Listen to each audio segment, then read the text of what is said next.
Can we start the seminar, ma'am? We'll wait for 2 more minutes. Okay, ma'am.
Can we start, Sandeep sir?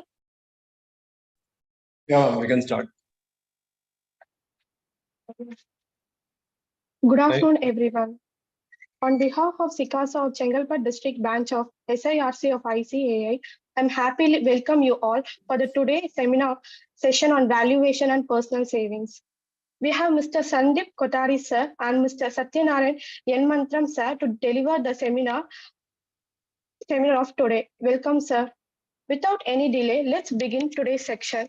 Can we have Indumadi to introduce our first speaker of the day? Over to you.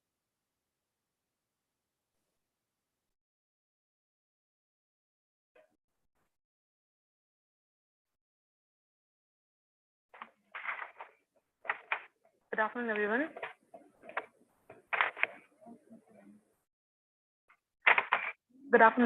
I'm glad to introduce today's speaker, Mr. Sandeep Kothari. Mr. Sandeep Kothari is a registered valuer and insolvency professional who had completed his bachelor's in commerce in the year 2005 and has become a chartered accountant in CS in 2007. He's a diploma holder in IFRS and became a chartered financial analyst in 2014. He's also an eminent faculty for CFA and financial modeling with IMS Pro School since 2017. He is also a guest faculty for registered valuer course at the top 3 RVOs. He has spoken on various topics related to valuation at ICI, ICSI, RVO, and other professional forums. We're glad to have you today among us, sir. Over to you, Sandeep, sir. Thank you, ma'am, and very good afternoon to all of you. I would also like to thank Sikasa of Chengalpet District branch of SIRC of ICI and Chengalpet District branch of SIRC of ICI for giving me this opportunity to interact with the young and energetic budding professional. It's my pleasure to be among all of you. And I would also like to thank Madhumita ma'am for giving me this opportunity. So without much of a delay, let's get into the discussion for today. And one request to all of you is we could keep it as interactive as possible. I think we might not be able to unmute and talk from the participants end, but we could still use the chat box extensively and keep sharing our views. So wherever I'm asking questions, I would request all of you to interact and keep the session as interactive as possible.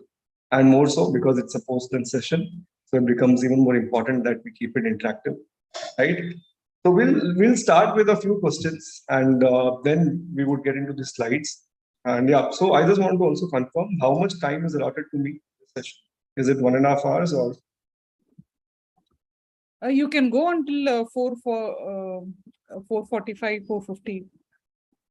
Okay. Thank you. Maybe 10 minutes of question and answer session, and from 5 o'clock, the next speaker will start. All right. Thank you. So, 4 or 2 years from today, most of you would be qualifying and becoming a chartered accountant. And if I come and ask you, how are you going to value yourself? Of course, I know all of us are priceless. Each one of us is priceless. There cannot be any value or price that could be attached to us. But if still I ask you to quantify or tell me how much is your value, how would you do that? How would you try to value yourself? What are the various ways by which you would try to value yourself? Let me know your answers in the chat box.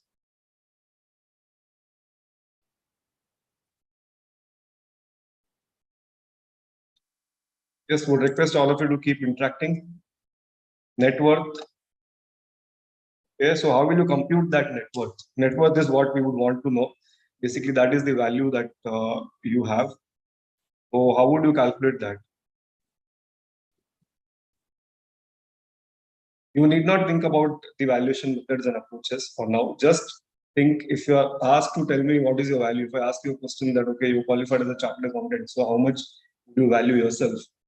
How would you try to do that? Our assets after deducting our liabilities. Okay, so you will take all the assets that you have and you would deduct all the liabilities. So assets, probably all the CA books, you mean? Because that is the assets that most of the CA students would have. Rooms and homes full of books. And liabilities of course won't be much. Any other thoughts? Thank you. That is one way you would do. You would look at what are the assets you have and you would deduct liabilities out of it. That is one way you would do. What are the other ways by which you would try to assess your value? That, okay, now that I've qualified, I've become a chartered accountant, this is my value. By analyzing the overall past performances and future strategies of company, okay, as well as the aspirations of managerial persons.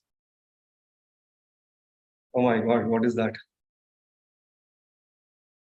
Okay, so you would look at the past performance and future strategies of the company, and then look at the aspirations of managerial persons. All right. Any other thoughts?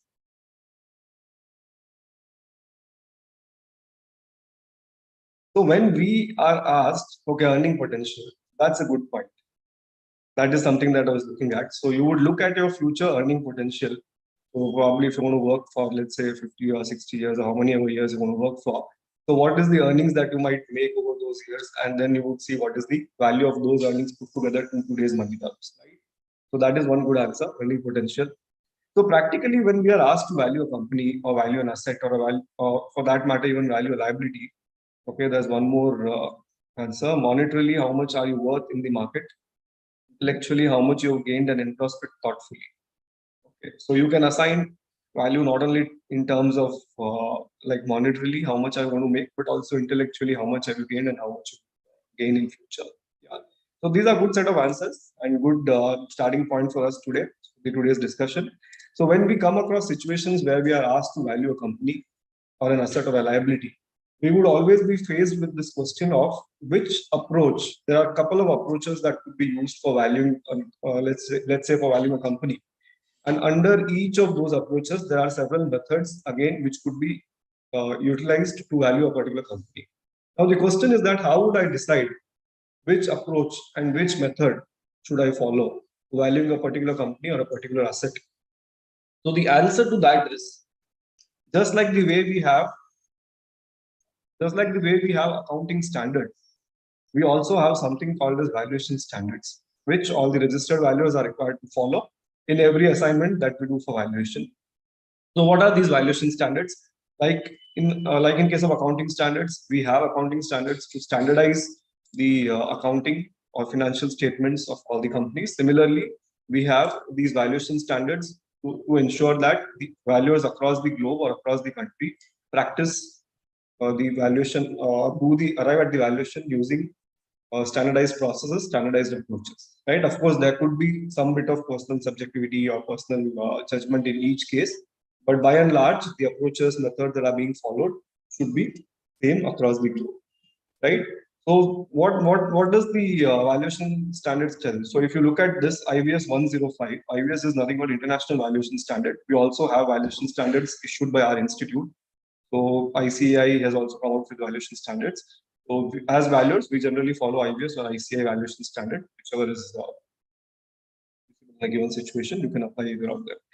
So to provide guidance on various valuation approaches, so this standard actually helps the valuers. It provides them the guidance on, in a given situation, what are the various valuation approaches and methods that could be adopted for valuing an asset.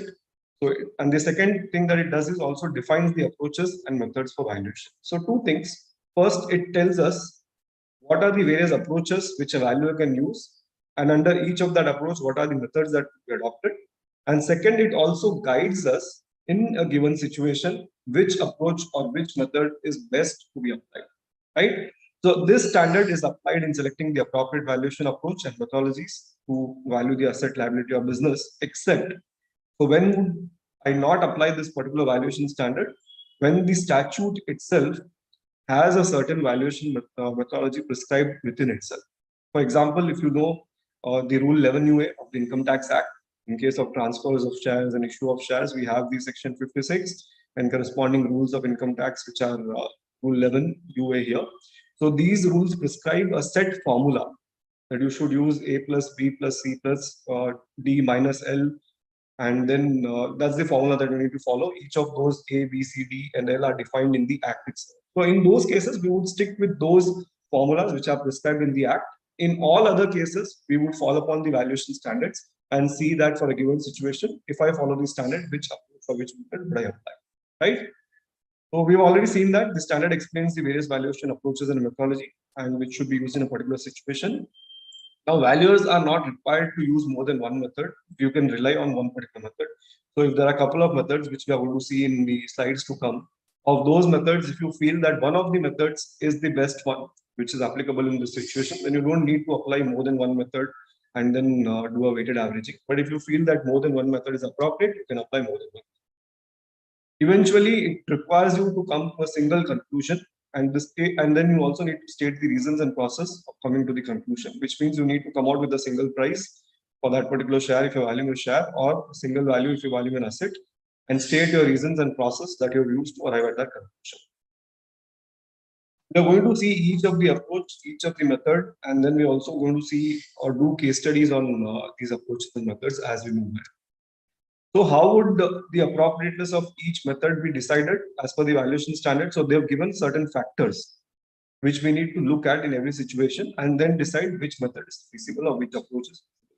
So some of those factors are nature of asset to be valued, depending on what kind of asset are we valuing. Is it a cash generating asset, or is it an asset which saves cost for me, or what is the nature of the asset? We have to decide which approach and which method should be followed. And then most importantly, availability of adequate inputs.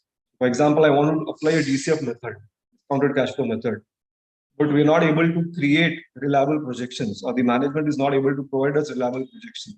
How would I apply that method? There's a lot of uncertainty involved. Then probably it becomes difficult for us to apply a method like DCF if there are no adequate inputs or information, and even if they are there, they cannot be relied upon, right? So availability of adequate inputs or information and its reliability. That's another factor. Strength and weakness of each valuation approach and method. So you would towards the end of the session also we're going to look at what are the pros and cons of each of the method. So keeping that in mind, we need to decide for this situation, can we apply this method or not? Valuation approach or method considered by market participants. If similar asset is being traded in the market, and how are the market participants, by using which method are the market participants deriving the value of this particular asset or liability or a share or whatever you're trying to value? We should also consider those approaches or those methods in valuing subject, right? So there are three main valuation approaches. First one is market approach, then you have income approach and cost approach. We're going to look at each one of them in detail. So we're just going to do an overview in the next slide, and then in the upcoming slides, we'll take up one by one each of the approach, various methods under each. So as we already discussed, valuer may consider adopting one distinct valuation method, or multiple valuation methods could be used. Multiple approaches can also be used as may be appropriate. However, if you are using multiple approaches and then you end up getting different values for the same asset, you cannot blindly do a weighted average in such a situation.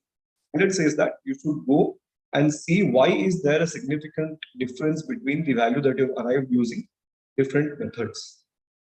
And if you are able to justify that, okay, there are some issues with a particular method or particular approach which makes it not suitable in this case, you can still use it in your report, but need not use it for your final conclusion, right? So you cannot simply go and do a weighted averaging if you have significant difference in the values. Then you need to justify the reason for those values first, and then make an appropriate decision of whether we would do weighted averaging or whether we would go for one single method or one single approach. So here is the list of all the valuation approaches. So the approaches are three, but under them you would see I have listed down few methods. So the standards also has these methods within them, but it also says at the same time that these are not exhaustive lists. So while you can see that under income approach, for example, there are only two methods put on this slide. In reality, you might see that there are many other different methods as well, which are being followed by valuers when we use the income approach. Typically, when we try to value intangible assets, we would use different kind of methods. When we try to value startups, we might use different types of methods. So these methods, which are listed down in the standard, they are not exhaustive, but it's just a commonly used methods which the standard calls. Okay. So first one is market approach. How can anyone tell me how does a market approach work? Just a simple meaning of what is a market approach or how does a market approach work? Yes, anyone would like to give it a try? How does a market approach work, if you've heard of it?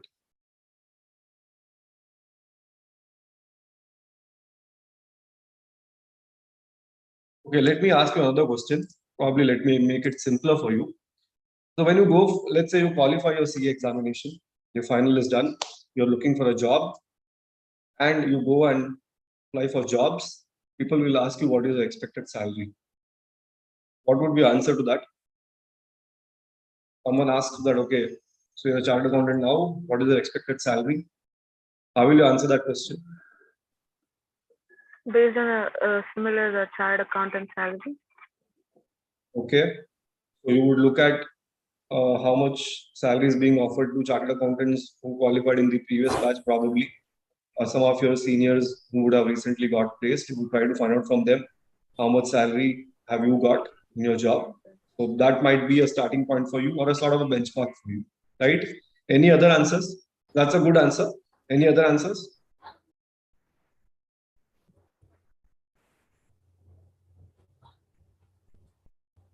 Okay, so that's how exactly the market approach also works. So when I am trying to value an asset by looking at the valuation of similar assets, So this is called a relative valuation. I'm trying to value an asset by looking at the value of or valuation at which the similar assets are trading or similar assets are changing hands, and use that as a benchmark for valuing my asset or subject asset.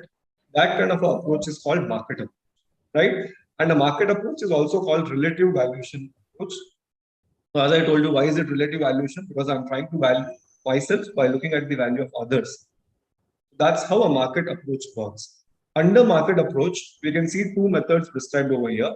I'm just giving you an overview of the entire discussion today, and then we also want to discuss each one of them in detail, right? So let's just first create an overview, create a background, and then we'll get into the details of each. So we have first method, which is comparable transaction method. And then there's another method called guideline publicly traded comparable method. So I'll take the second one first, the guideline publicly traded comparable method. And how does it work? So for example, I'm trying to value a IT company. I'm trying to value a company which is into information technology. And I want to value this company using market approach. So what would I do? I would go and see that, okay, in the market today, so by market, what we mean the Sensex or Nifty or whatever stock exchanges the country has. So we go and look at, okay, I'm trying to value a company which is into information technology sector.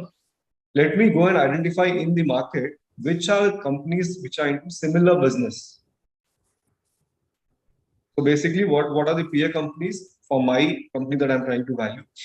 And then what is the valuation at which they are, and use that as a basis, the valuation of those listed companies, because they are trading in the market, so you can easily get the valuation. Use that as a basis to value your subject company. That is called guideline publicly traded comparable method, right? Then you have this other method called comparable transaction method. So here what we want to do is we are going to look at, if I'm, let's take for example, I'm a startup and someone wants to invest into me and I'm asked to value the company, value the startup. So generally startups we know are into little niche kind of businesses, which typically won't be available in the listed set of companies. So startups have only off late started getting listed. But if you look at otherwise, startups are into very different kind of businesses, innovative businesses, tech-driven businesses, which might not be having a peer company in the listed, in the set of listed companies that we have. So how would I do the valuation in that case if I were to use market approach? So answer to that is I would go and look at, of course, there is no listed company, but is there any other startup which is into a similar business? If yes, then go and see if that startup has got funding in the recent past. What was the valuation? Use that as a benchmark or use that as a basis for valuing this subject company, right? So that's how the market approach and these two methods, comparable transaction and guideline public traded company method work. Okay, if there's any doubt in this market approach or these two methods, you can let me know. And as I told you, we're going to have a detailed discussion of each of them in the slides to come, including case studies. Things will be much clearer. But in the broader understanding, if there's any doubt, any questions at this point of time, you can keep asking in the chat box. The next method is income approach. So any thoughts on what is the income approach or how does the income approach work? Any thoughts? How does the income approach work?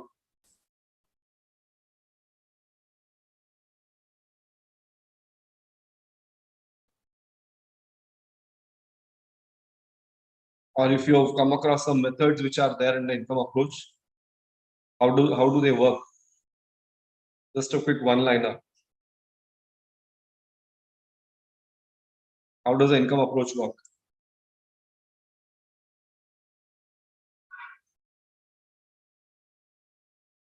Oh, okay.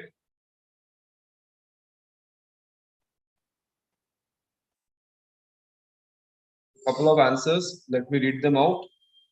Discount future cash flows to present date. Good. So that's how the income approach would work. Like typically, it would look at the future cash flows and try to discount them and arrive at a present value. Right. That's how a typical income approach would work like.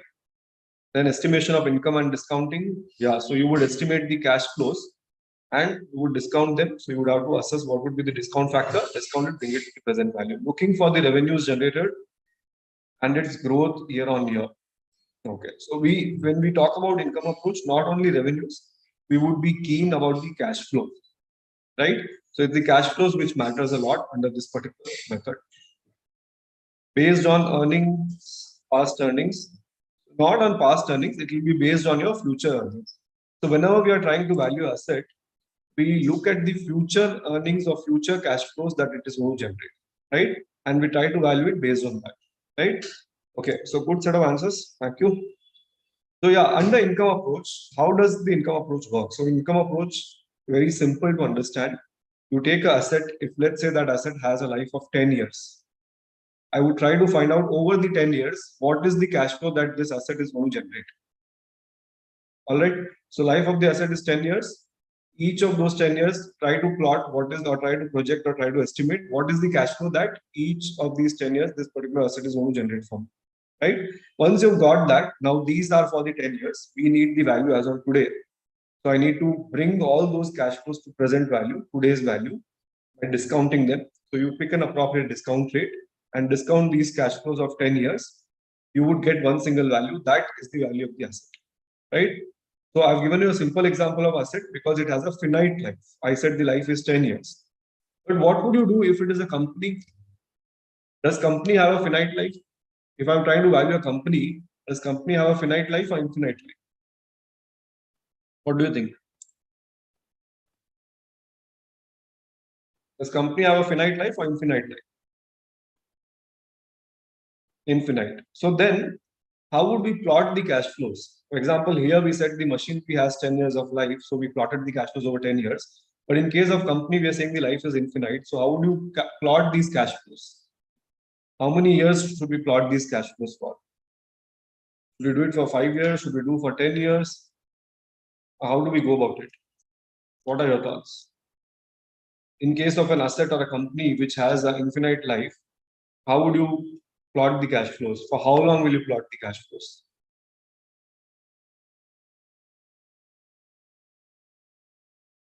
Yes. So we can break it into 2 or 3 stages or more than that stages. But typically what we would do is we would have an explicit period, which would be a high growth period.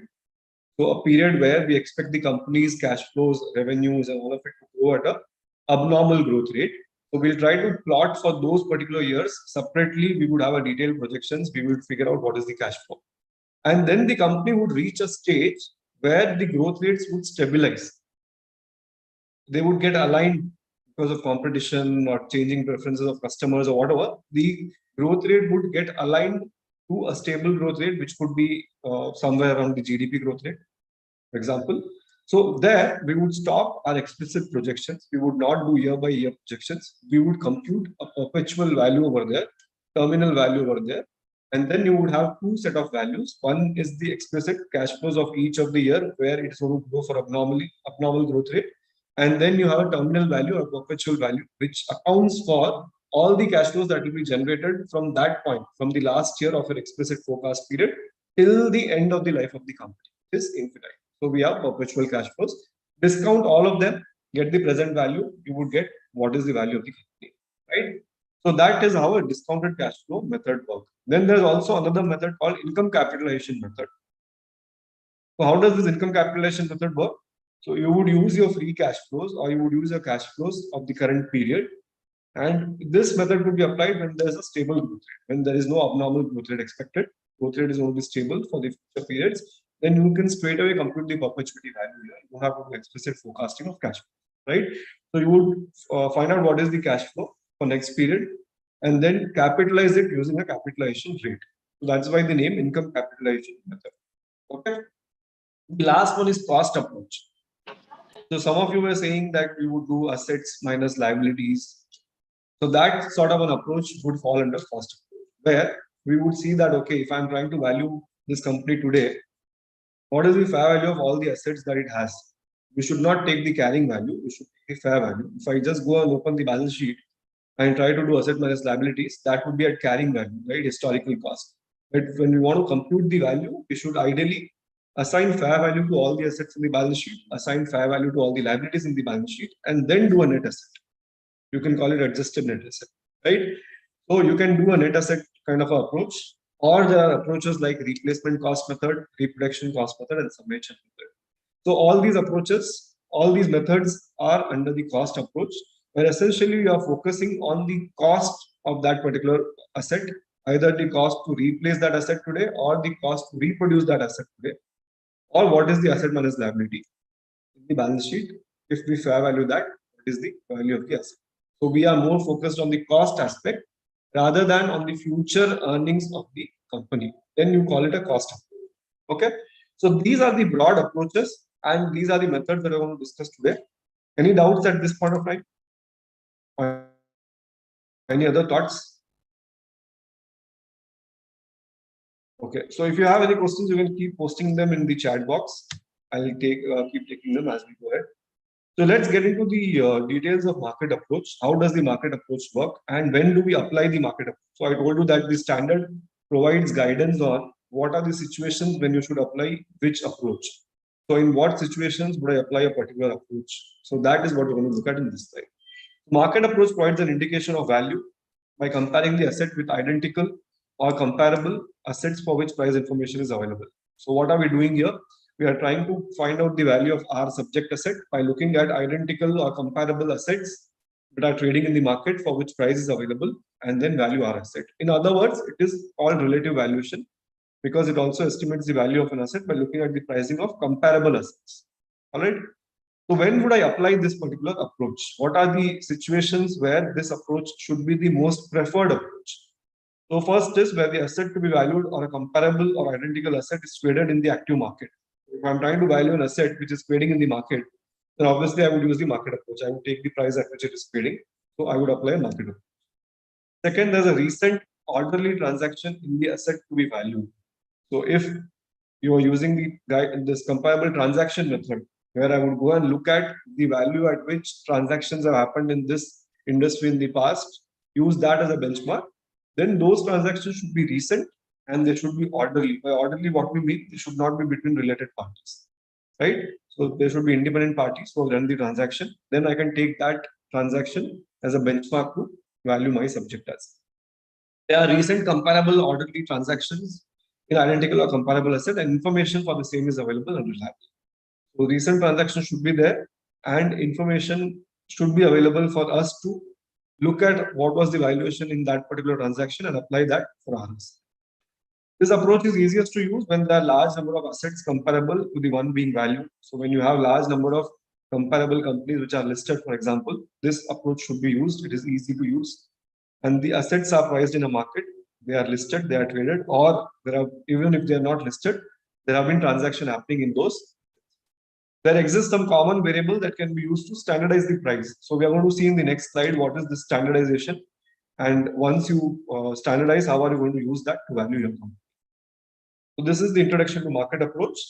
And these two methods under the market approach, your comparable transaction and guideline publicly traded comparable, we've already discussed. We'll just quickly go through this slide.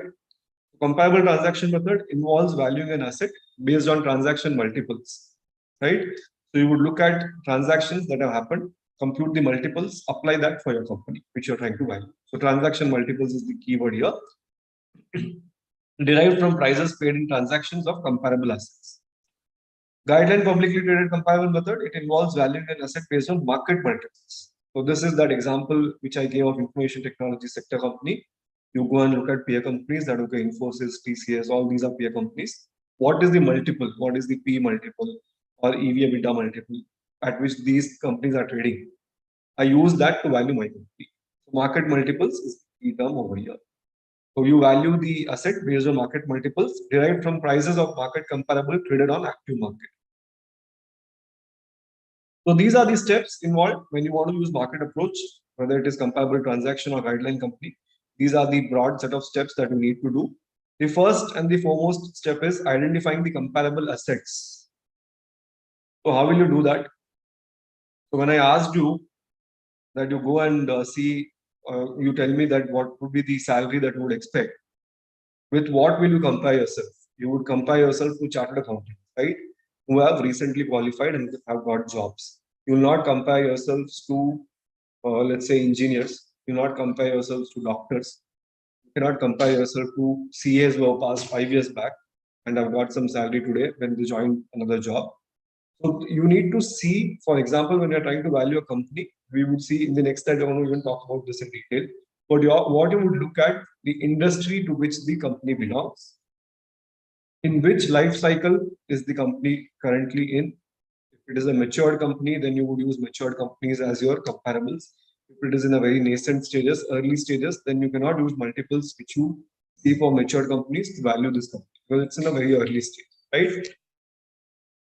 So identifying the right comparables is the starting. So you start with identifying the right comparables, and then second step is obtain the market value for these assets. Once you've identified that, okay, for my company, IT company, information technology company, Infosys, TCS, HCL Tech, these are the comparables. 4-5 companies have identified. Go and find out what is the market value, or what is the market cap, or what is the enterprise value of these 5-6 companies that have identified as peer companies. That's the second step. Third and the important step is convert these market values into standardized multiples. The word multiple is here. So you need, once you get the market value of your peer companies, 5-6, whatever you identified, you need to convert those market caps or market values of these companies, peer companies, into standardized multiples. This process of standardizing creates valuation multiples like EV by EBITDA. This is earnings, enterprise value by earnings before interest, taxes, depreciation, and amortization, or EV by revenue, enterprise value by revenue, or price to earning multiple. So you standardize these values, right? Because each of those companies which we saw, Infosys, TCS, etc., would be at a different size, would be generating different levels of sales, different levels of profits. I cannot just apply that value to my company blindly. I need to first standardize the values. So that standardization is done by computing these EV by EBITDA or EV by revenue or P multiples. Once you've standardized it, apply those valuation multiple to the relevant parameter of the asset to be valued. So once, for example, I compute price to earning multiple, P multiple of all those 4-5 companies, and then I decide to take a median or an average. So I've computed the median. And let's say I've got, so what is P ratio? Can anyone tell me what is P ratio? How is it computed? P multiple, how is it computed? What is it and how do you compute it? Price to earnings ratio or price to earnings multiple?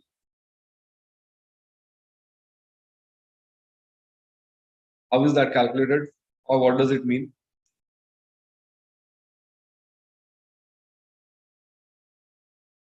Yes, anyone? What is the P ratio? How is it calculated? Price of a share divided by earnings per share. So MPS by EPS, market price per share divided by earnings per share. So what are we computing there? That's the formula. You would take price of the company share divided by earnings per share. That gives you P ratio. So price divided by earnings is your P ratio.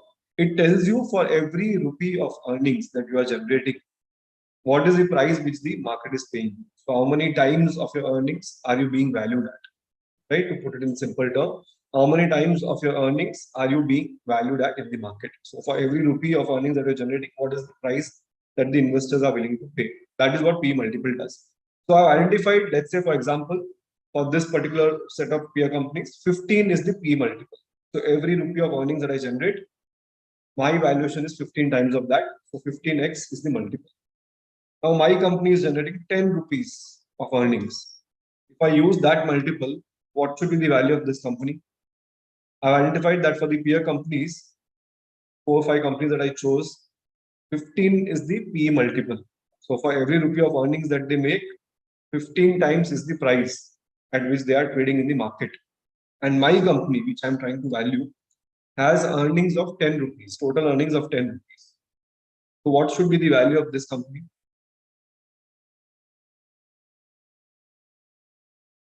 0.66. How is that calculated? That is going to be 150, right?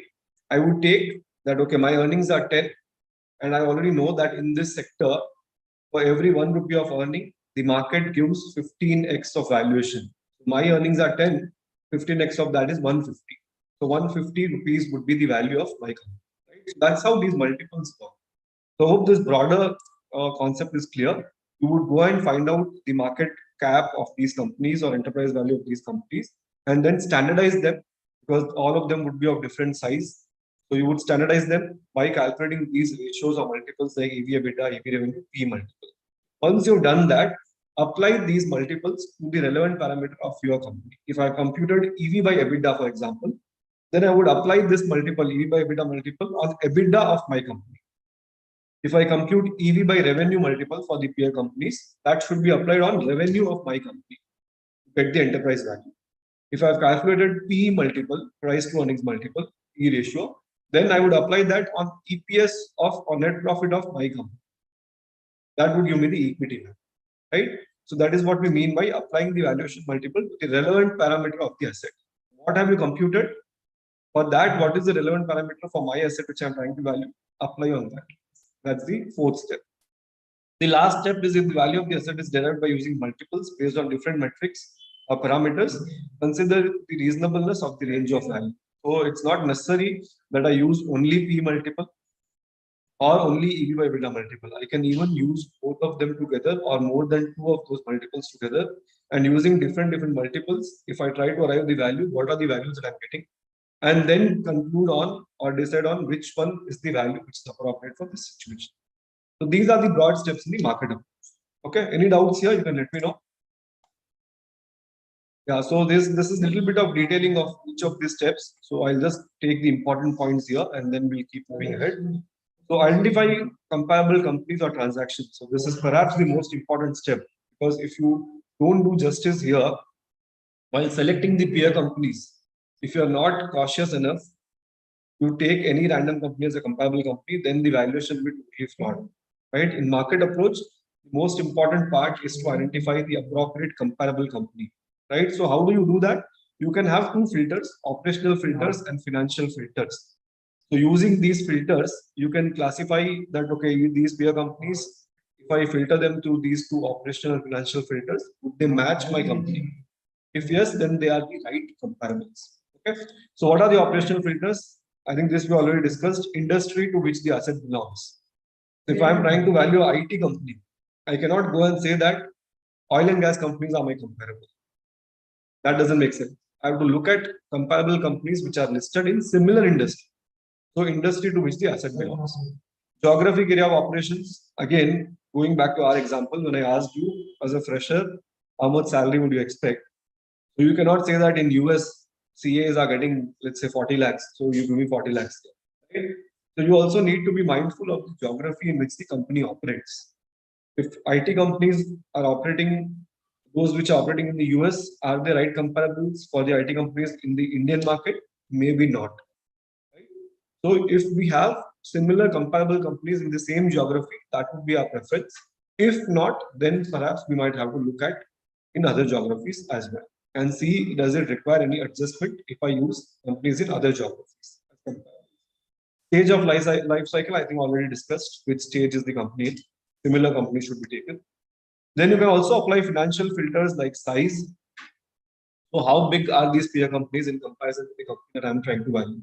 I'm trying to value a company that has just started its business, although it might be into IT sector, but I cannot compare this company which has just started the business with a company like Infosys TCS. That would make no sense. Then I would have to probably go and look at companies which recently got listed, have operational history of very short operational histories, and they've got listed. What multiples are they trading at? That might be the right approach. Okay. So size should be another filter, and then profitability, leverage, return on assets. How is the company performing? A company which is loss making cannot have similar multiples or similar valuations as the profit making listed entities will be commanding in the market. So those things we should be mindful of. So use these as filters to choose what should be the peer companies and then apply it or select those set of peer companies. And when we are identifying the comparable transaction, so this is more applicable in case of comparable transaction method.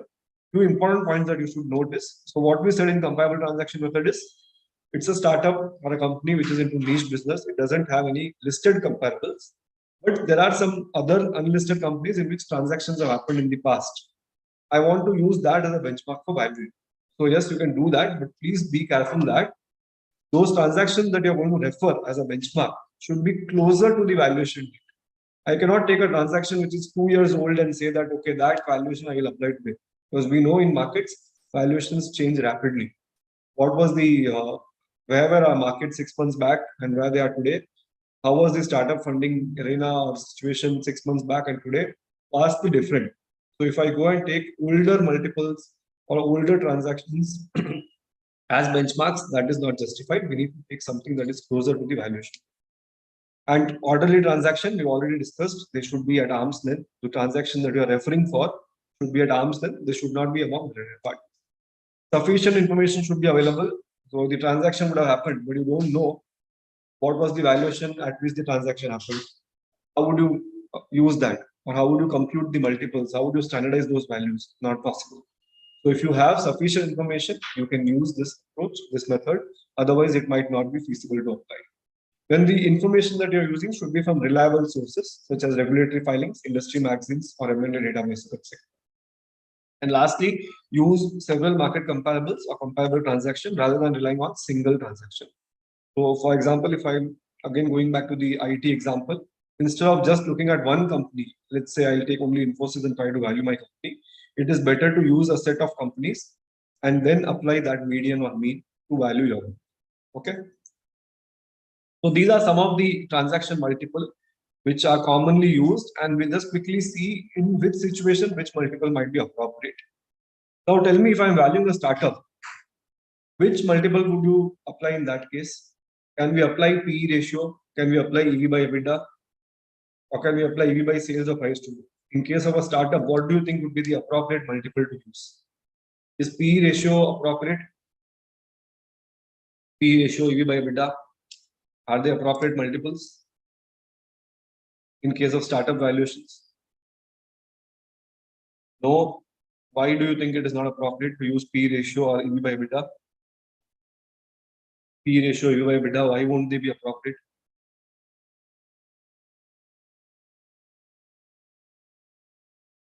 Why are they not appropriate? Why should I not use PE ratio? Exactly. So if you look at these startups or businesses which are in very initial stages, they would hardly be making profits. Most of them, in fact, are burning cash. They are loss making. Not only at net profit, but even at EBITDA level, they would be making losses. Right? So if that is the situation, how would you calculate these EV by EBITDA and P ratios? They cannot be applied. Right? So what is the only positive number? Positive number probably in their financial statements or income statement is perhaps sales. So of course, EV by sales is not the preferred multiple because you cannot value a company just on the basis of how much sales it is generating. It also matters how much profits it is generating, right? But in case of startups, we saw that EBITDA and net profit would be generally, in case of startups, would be negative, or new companies it would be negative. So then these ratios cannot be applied.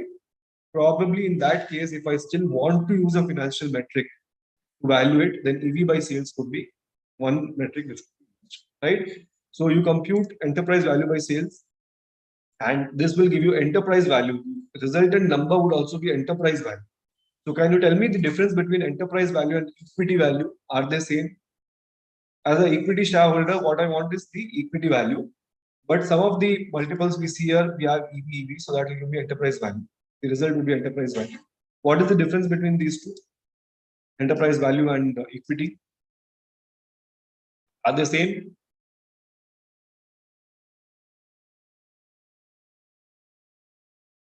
What do you think? Are they same or different? Enterprise value and equity value? What is the difference between these two?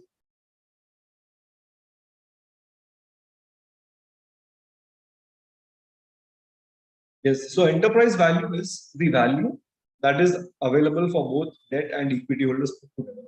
What is the value of this company that is available to both debt and equity holders? And from that, if I subtract the value of debt, I am left with equity value.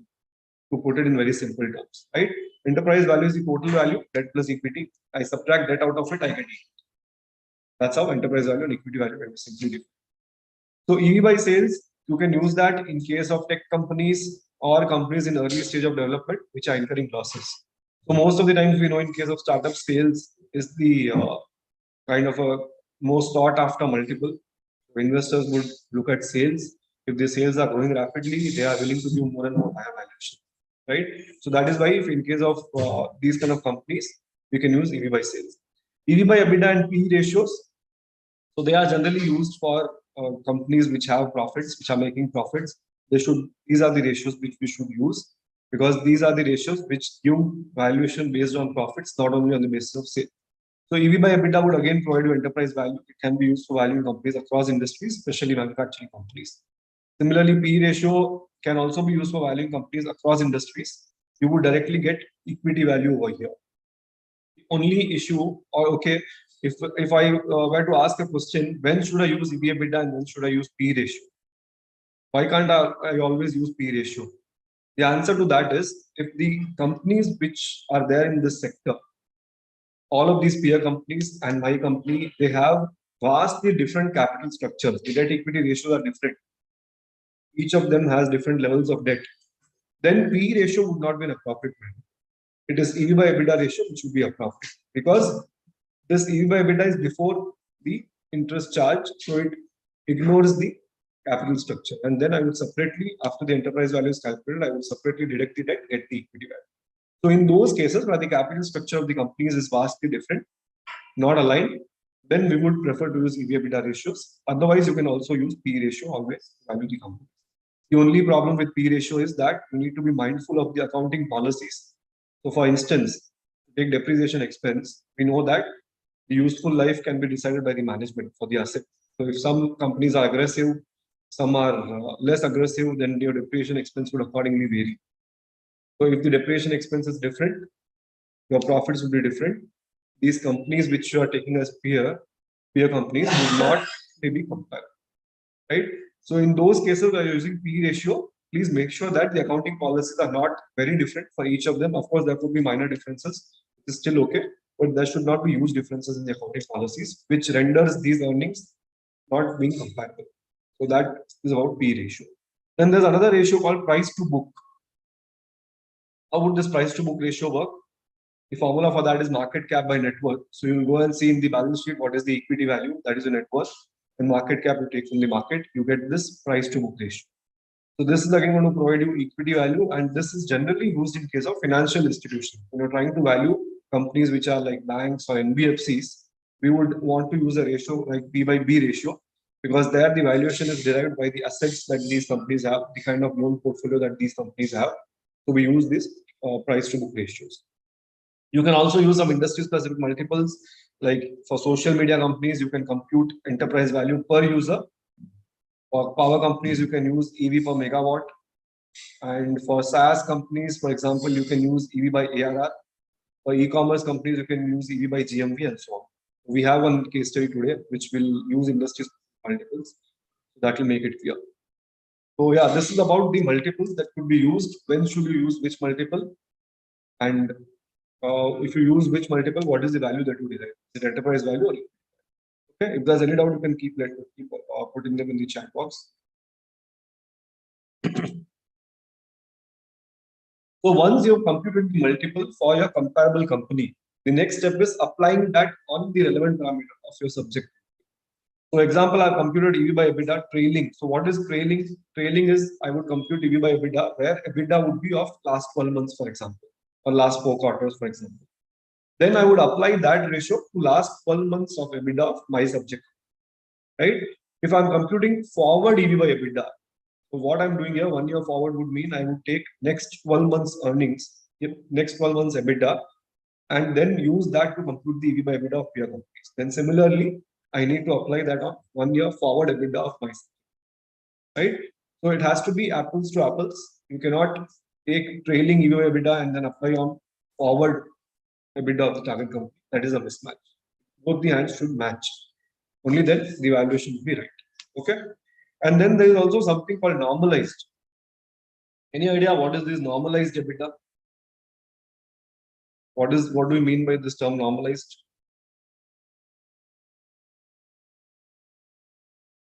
What do we mean by normalized earnings? When do we need to do that?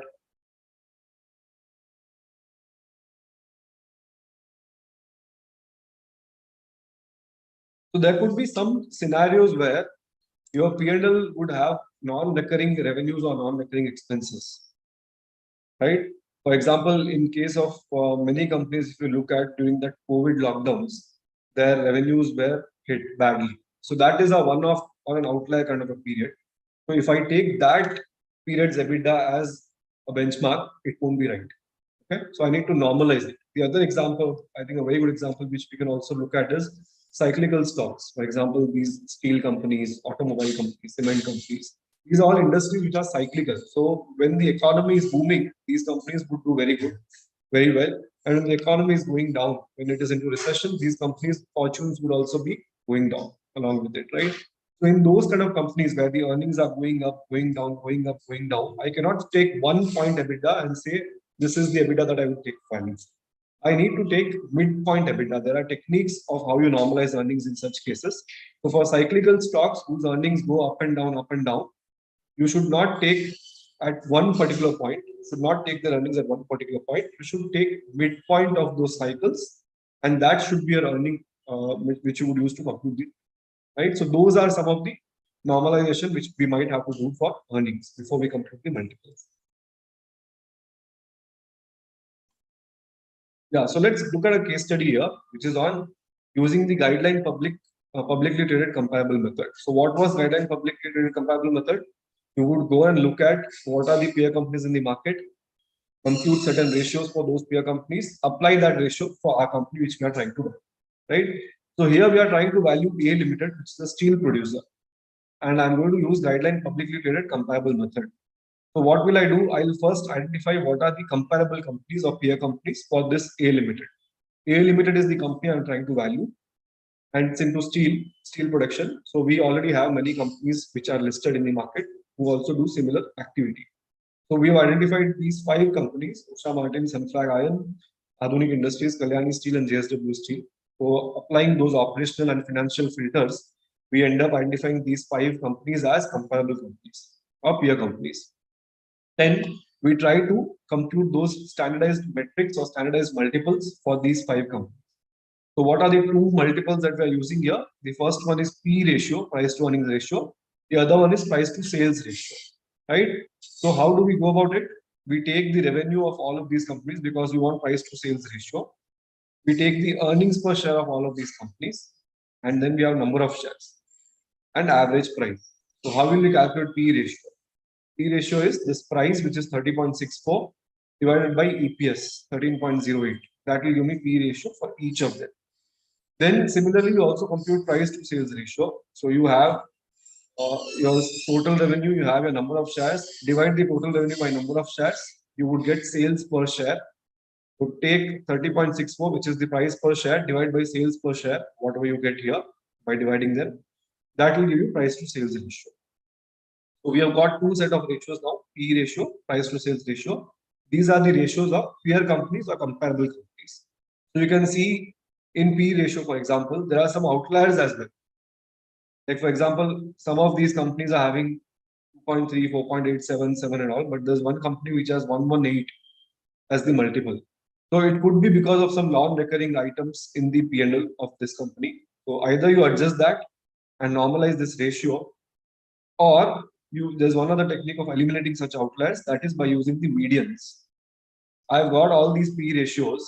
Now I can either do an average, which is just a simple average, all these P ratios, total them up, divide by 5, that will give you the average, which comes to 28.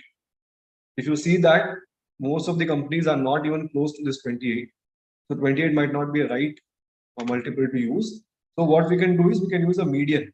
Median will take the middle value, middlemost value, so that it eliminates the outliers on either side. So here we are using median, we get 7.07, which is fairly close to most of the companies except for this outlier, right? Similarly, you compute the average and median for price to sales ratio also, and you would see that because of this outlier 0.25, the average is 0.58, whereas median is 0.66. Median is, in this case, median is an appropriate way to take the sector averages. So you compute the median P ratio, median price to sales ratio.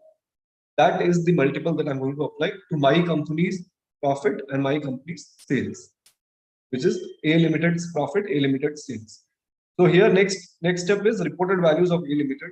You have the profit after tax of A Limited, which is 13,000. You have the sales of A Limited, which is 120 to 927. We already know the multiples, the PE ratio, which is 7. So that is the PAT multiple. And price to sales ratio is 0.66. It is the sales multiple. So using those multiples of comparable companies or industry, I'm going to arrive at the value of A Limited. So I have taken these multiples. What I've done is 13,022, which is the PAT of A Limited. Multiply that with median industry P, which is 7.07. That gives me 92,036. Similarly, take the sales of this company A Limited, multiply with the median price to sales multiple of the industry 0.66, you get 81,000. Then you have number of shares. So these number of shares are of A Limited. How many shares do A Limited have? So this was the value of A Limited, and then you have number of shares of A Limited. So divide them, you get value per share, right? So we get 32.6 using P ratio, 28.69 using price to sales. So this is how your guideline publicly traded comparable method would work. This is a very broad example. Of course, there are many other adjustments which also come into picture, but we are just trying to get a broader understanding of how this method works. So at this point of time, if anyone has a doubt, we can take it up. On this method, if there's any doubt, we can take it up. You can post your doubts in the chat.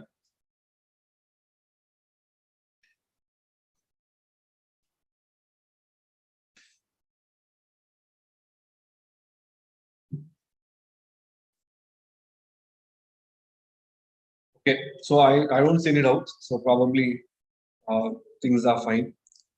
Let's move ahead. I have another case study where we'll see how comparable transaction method can be used. So what was comparable transaction method? Let me check how many of you are attentive. What was comparable transaction method in one line? Tell me in the chat box. What was comparable transaction method? Quickly type in the chat box. What was comparable transaction method? How does it work?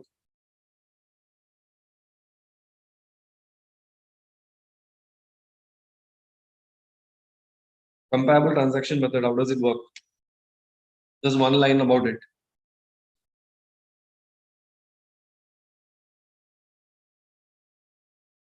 Waiting for some answers in the chat. How does a comparable transaction method work?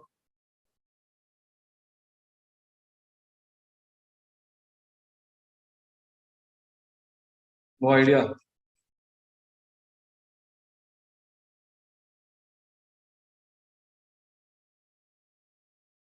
Okay, so in a comparable transaction, we try to look at transactions that have happened in the market, similar transactions that have happened in the market, and use those as benchmark for valuing our subject company, right? So these companies or these transactions that we are looking at are again not in the listed space, because if it is a listed space, then we can straight away use guideline public company method. Here, these transactions also happened in similar companies which are not listed, but we come across in the news and through various sources what was the valuation at which this transaction happened, right? So we use that as a benchmark to value our company. That is comparable transaction method. Yeah, similar transactions in the past. So let's look at one other example here. If I want to value Swiggy, I'll ask you this question: how will you value Swiggy? If you were to use market approach and try to value Swiggy, how would you do that? What would you do? How would you go about it? Let's say you want to apply market approach to value this company called Swiggy. All of you know this company. So how will you value it? What would be your approach? Which multiple would you use? Can we use P multiple? Can we use EV by EBITDA multiples, etc.? Yes, no. EV by sales, okay. So if I want to use any financial metrics, then probably EV by sales would be the only multiple possible, because we know this sector is a highly loss-making sector. Even one company that is listed, Zomato, is having huge losses at EBITDA level, leave alone net profit. So you cannot use those EV by EBITDA and PE ratios. If I want to use any multiple which is financial multiple, it is only EV by sales. Instead, I can also see what drives the valuation of this company or this sector, right? So we can derive valuation of Swiggy basing upon the market valuation of its comparable company, which is now listed. Earlier it was not listed, Zomato. So I can look at how the valuation is being given to the Zomato, or what is the valuation that Zomato is commanding in the market, or in the latest rounds of funding, what is the valuation it got. After listing in the market, what is the valuation that it is commanding. Use that as a comparable and try to value Swiggy, because both of them are into similar business, right? So both these companies, Zomato and Swiggy, are into similar business. I am trying to value Swiggy looking at the valuation of Zomato. That is a comparable transaction method. So in whatever last funding round happened in Zomato, let's assume we are trying to value before IPO, whatever was the funding round that happened, at what valuation was the funding happening, and use that as a basis to arrive at the value for my subject company, which is right. So since these companies are loss making, traditional financial multiples will not hold good, you cannot apply them. Hence, we need to understand the operational multiples. So for companies like these, what could be the operational multiples? How do we identify the operational multiples? We would go and see what drives the value for these companies, right? What drives the value for these companies? So what do you think would be driving value for a company like Zomato? What is the key revenue driver for a company like Zomato? How would the investors place value on what parameter probably investors would place some value to Zomato? What would be the key revenue driver or value driver for Zomato? Can you take a guess?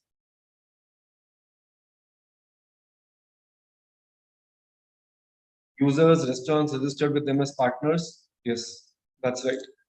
So if you look at companies like this, the companies like Zomato, for example, we would have to understand what is the revenue driver, what is driving the revenue for these companies, and that would actually also be the valuation driver. Identify those revenue drivers and then use that revenue driver to standardize the valuation, right? So let's see how do we do that. In this picture on this slide, bottom of this slide, you would see that Zomato operates into these 4 segments: food delivery, dining out, B2B supplies, and Zomato Group. And for each of those 4 segments, we have tried to plot the revenue model, which means how is it generating revenues, how it is earning revenue, and what are the revenue drivers. So for food delivery segment, that is the largest segment for this company. It is transaction based and advertising both. The revenues are in terms of transactions and advertisement. So how is the revenue driven, or what are the revenue drivers? Number of monthly transacting users. These are the revenue drivers for this company. How many users open the app and place an order on it? That is called monthly transacting users, right? So that becomes one of the revenue drivers for this company. To come to the second segment, which is dining out, it's primarily advertising revenue there. You don't have any transaction-based revenue. How is that advertisement revenue derived, or what drives this revenue? It is driven by number of MAUs. These MAUs are monthly active users. And what are these monthly active users? What is the difference between monthly transacting user and active users? So active users or monthly active users are those who just open the app, they browse through the app, they look at what restaurants are there, what food is there, what offer is there, and they go out without placing any order, right? So they are active users who are just opening the app and browsing through it.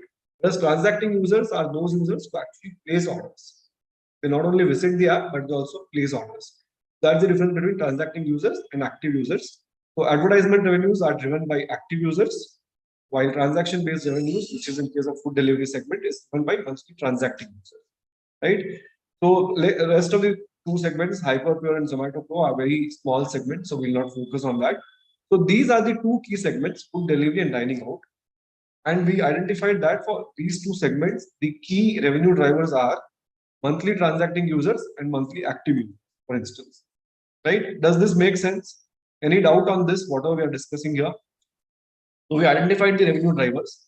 What drives the revenue for these companies, or what drives the valuation for these companies? So we identified that, okay, the monthly transacting, or the number of monthly transacting users, or the number of monthly active users. These are the drivers of revenue and drivers of valuation for this sector. So then I would use this as a metric. How much is the value per monthly transacting users, which Zomato has got in the last round of funding, let's say, in the latest funding round happened. What was the value it got? What was the value assigned to each monthly transacting user? What was the value assigned to active users? I can compute a matrix or a financial multiple that sorry, it's an operational multiple, and that operational multiple can be applied on how many monthly transacting users Swiggy has, right? So I go and find out what is the valuation of Zomato based on the latest funding that happened, divide by how many users it has. So I got value per user, right? I got value per user. Now use that as a benchmark, apply it to the users, number of users that Swiggy has. Multiply the value per user of Zomato with the number of users of Swiggy. You can say probably this should be the value of if I use the marketer. Does that make sense? Any doubts? Okay. So let's look at the multiples. I've also computed the multiples here. So once you identify the revenue drivers, the next step is to compute the standardized multiples. So equity value divided by revenue drivers. So we have these revenue drivers. I've plotted the monthly transacting users in million. We have 5.8 million, 397.5 million average. AOV is average order value, and monthly active users are 29.6. These are the number of users. Then what is the equity value or market capitalization? The company is listed, you can use market cap. If you are trying to do this exercise for the period before it got listed, then you can use the equity value, which is nothing but what was the valuation during that funding, valuation of the company during that funding, right? We generally come across these news, right? But this company got a funding of 100 million at a valuation of 6 billion. That 6 billion becomes the value. So there are databases which give us these valuations and details about the transactions. Use them, get the total market cap or equity value, whatever is available. That value divided by number of users will give you these transaction multiples, like equity value per monthly transacting user, 21,000. Equity value per monthly active user is 4,221. Once we get these multiples, so for what we are trying to say here is, for every transacting user that Zomato has, the investors have given it a value of 21,000 rupees, 21,500 for every user it has. So let's say now Swiggy has 2 million users. Monthly transacting users are 2 million. How would I assign its value? I'll take, okay, so 2 million users is my number of users multiplied by value per user, which is 21,500.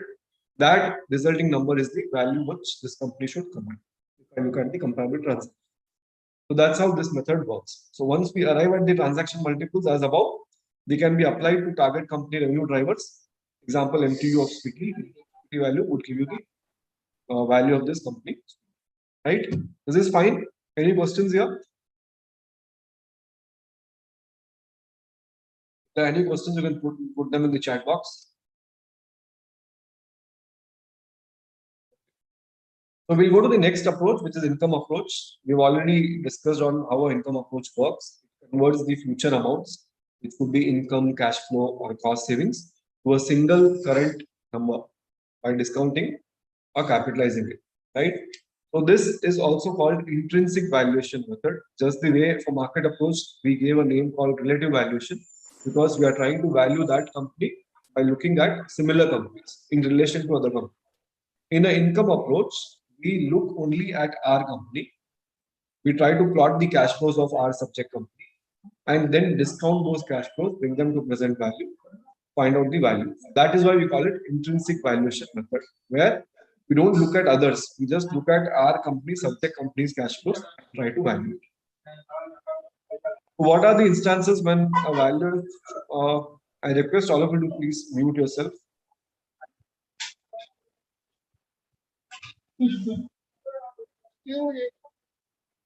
Mahata, Padman, can you please mute yourself? Mahata, can you please mute? Thank you. You can continue. Yeah, thank you. So when can a valuer apply income approach? We have already seen situations when a valuer would apply market approach. Now let's see when income approach can be applied. So the first point says where the asset does not have any market comparable or comparable transaction. So by which, what does these standards imply? That if you are able to apply the market approach, then please go and do that. Which means that is the most preferred approach. If you are not able to do that, then you complete. Right? So the first situation is when we are not in a position to apply market approach because there is no comparable transaction either. The second one is the income producing ability of the asset is the critical element affecting the value. So the asset that I'm trying to value, its value is driven by its income producing ability. Value is driven by its cash flows. So then you apply this particular method or approach, income approach. Reasonable projections of the amount and timing of future income are available for the subject asset. So lastly, you should be in a position to compute reasonable projections, future cash flows, what are the reasonable projections for the next few years, and then terminal value. If you are able to do that, this approach can be used. Otherwise, you can't. Right? So this approach is designed to use for assets that derive their value from the capacity to generate cash flows in future. Assets capacity to generate cash flows in future is the key driver of value in this particular approach. Two most common valuation methods under this approach are discounted cash flows and income capitalization method. We'll look at them in detail in some time, but let's first look at what are the steps involved in the income approach. So the first step is get the projections. Whenever we do a valuation using income approach, typically client would provide you the projections for next 5 years or 10 years. You take those projections as input for your valuation, but as valuers, you are required to assess the reasonableness of those projections. You cannot blindly take them. If something is wrong, if something is not being digested by us as valuers, we need to sit with the management, discuss with them, make appropriate changes to the projections, and then use those projections for our valuation purpose. So assess the reasonableness of the cash flows, then determine the appropriate explicit period. So explicit period is the period for which you would year-wise you will do detailed projections and get the cash flows, and then there'll be a terminal period where you just compute the terminal value. So determine how long should be the explicit period. It will be 5 years, 7 years, 10 years. That will again depend on the growth. If the company is growing abnormally for the next 7 years, then 7 years should be my explicit period. If the company is going to grow abnormally for 10 years, then 10 years should be my explicit period, right? So once we feel that the growth rate is going to stabilize, we can stop our explicit projections and we can take a terminal value calculation at that point. Determine whether terminal value is appropriate. So terminal value, is it appropriate? And if appropriate, how will you determine that? So if an asset has a life of 10 years, I have already done projections of 10 years. Do I need to compute any terminal value there? The answer would be, I don't have to compute terminal value using probably the capitalization and all. The terminal value that I would take is just the scrap value of that asset, because the asset has life of 10 years. After 10 years, its value is only going to be whatever is left as scrap. So that can be taken as terminal. But if it is a company, then there will always be a terminal value. If you are doing projections for 5, 7, or 10 years, that terminal value needs to be computed. There are a few ways of doing it. We'll see that in some time. Then determine the discount rate. What is the appropriate discount rate which you would use to compute the present value of these cash flows? And then what is the growth rate beyond the explicit forecast period? Why do we need this growth rate? This is the stable growth rate. So after that explicit period of 5, 7, or 10 years, whatever was the high growth period, beyond that period, what is the stable growth rate? Because that stable growth rate will be used to compute the terminal value. So you determine the discount rate, determine the terminal growth rate. Apply the discount rate, arrive at the present value, and also arrive at the terminal values, present value. And then you add them, get the value of the company. That's how your income approach. The two methods which are commonly used, capitalization and DCF. When would you use capitalization method? So when the company is already in stable growth phase, where the growth rate every year is, let's say, 3%. The year-on-year growth in revenues and profits and cash flows is 3%. Then I don't need to sit and do detailed projections, explicit period, and all of that. I can straight away capitalize my cash flows or earnings using a capitalization rate, which is nothing but your cost of capital minus the growth rate. That is the capitalization rate. I'll take the earnings or cash flow in the numerator, divide by the capitalization rate. That will be the value of the. When can I do that? When the company is already in a stable growth phase, right? What if the company is not in a stable growth phase, it's in a high growth phase today? How would I compute its value then using income approach? The answer is you should use discounted cash flow method, right? So in a discounted cash flow method, you want to compute expected future free cash flows for 2 periods primarily. One period would be where unstable growth period, when the growth would be high, abnormal, and then there will be a stable growth period. So you compute cash flows for the unstable period or high growth period, and then one single terminal value for the stable growth period. So that will be the method you would use when growth rate is not constant or stable. Would use this. If the growth rate is already constant or stable, you can use capitalization method. This is how capitalization method works. There are two inputs that you need. normalized earnings, or you can say normalized cash flows, and capitalization rate. So how would you determine the value once you have these two inputs? Your business value is going to be normalized earnings. You can also substitute cash flows over here, divided by discount rate minus the long-term growth rate. So this growth rate is the stable growth rate. So after that high growth period, what is the growth rate that this company will see? That growth rate we take over here. Discount rate minus the stable growth rate, what you take. Denominator, that is the capitalization rate. And what was normalized earnings? Normalized earnings is nothing but your future maintainable profit after tax. Or you can compute post-tax cash flows, either of it. So here, what normalization we will do? We've already discussed something about normalization earlier. So let's also go through these points. You look at the historical trend to normalize the profits here. And then we need to eliminate non-recurring incomes and expenses. We already saw this. So if there are some one-off incomes that you got or one-off expenses that have incurred, which have skewed your profits, then you should eliminate that by computing the future maintainable profits. Non-operating income and expenses. Can you give me an example of non-operating income and expense? The P&L. Which income or expense can be classified as non-operating income and expense? A quick example of it. Non-operating income or non-operating expense. In your P&L, what line item would be non-operating income or expense? Profit on sale of assets. Your interest income on investments. All of those would typically be a non-operating income and non-operating expenses.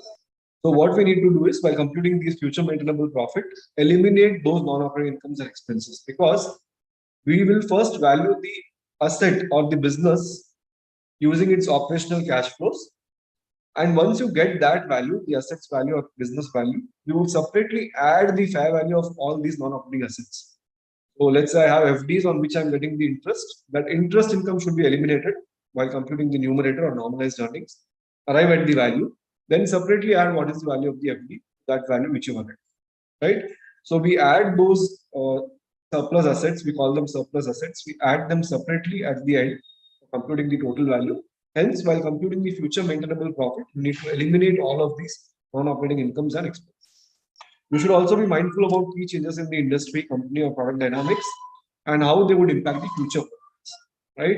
So if the industry is now into kind of a fading stage where the revenues are going down, the customers' preferences have changed, then that needs to be incorporated in my future maintainable profit. I cannot take current level of earnings there. That's how capitalization method works.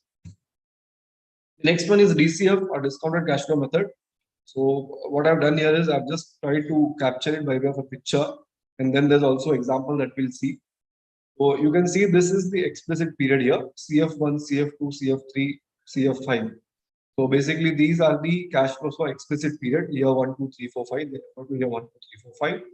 So we've calculated the cash flows for each of those years by doing a detailed P&L, detailed balance sheet and all. You get the cash flow for each of the period. And this is the length of period of high growth rate.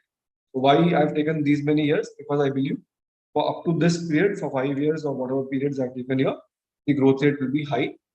And then I compute one value which is called terminal value. That takes care of all the cash flows beyond my explicit period. Right? So this is when the firm is in stable growth period. So this is what is explicit period. All these cash flows that I've individually computed for all the years. Explicit period. Then I've calculated one single value, which is terminal value, which takes care of all the future cash flows that the company will make. Then I need to discount them. Discount the terminal value, bring it to present value. Discount the cash flow of year 5, bring it to present value, and so on. Add all of them, you would get your value of the company. That's how a DCF will be. So yeah, you can. When you are using a discounted cash flow method, the free cash flows should either be free cash flow to firm or free cash flow to equity. Now again, what is free cash flow to firm and free cash flow to equity? So free cash flow to firm is the cash flow available to both debt and equity providers. Free cash flow to equity is cash flow available only to equity. So according to which cash flow you use, your discount rate will also change. If I'm using free cash flow to firm, my discount rate will be WACC. If I'm using free cash flow to equity, my discount rate will be cost. And then terminal value, there are 3 ways of deriving it. Stable growth method, where you use the Gordon-Growth formula. We know this Gordon growth formula where we use D1 divided by KE minus G. So similarly, we use that formula here. We take the free cash flow of the last year, of the explicit period, and then do into 1 plus G divided by cost of equity minus the growth rate or WACC minus growth, depending on which cash flow we take. So one way is to do that using the constant growth model or dividend growth model or Gordon growth model. The other is using multiple approach, where last year's earnings multiplied by P ratio or last year's sales multiplied by P by S ratio, you can do that as well. So basically you combine your income approach and market approach, and then terminal value is computed using the market approach. Explicit cash flows are calculated separately for each year, discount them, bring the present value, that will give you the value of the business. Last one is the liquidation value. So this is the scrap value that I was talking of. So if the asset has 10 years life, I've already forecasted the cash flows of 10 years. In the 10th year, you would just add whatever is the scrap value of those assets or liquidation value of those assets. Because beyond that, there are no cash flows. I don't have to compute any terminal value. I'll just compute the scrap value or liquidation value and add it in the 10th year. Compute present value of all the 10 years cash flows. That gives me the value. Right? So 3 ways by which terminal value can be computed. Either you can do that using stable growth method, which is the commonly used method, or you bring in market approach here, where explicit cash flows would be there and terminal value will be computed using market approach, or you use the liquidation value or scrap value. When the asset's life has come to an end, this method will be used to compute the terminal. Okay. This is about free cash flows to equity and firm. I think we already discussed, so I'll just skip this slide. Yeah, how do you determine the discount rate? So I got the cash flows for 5 years and then I got terminal value and all of that, but they are at different time periods.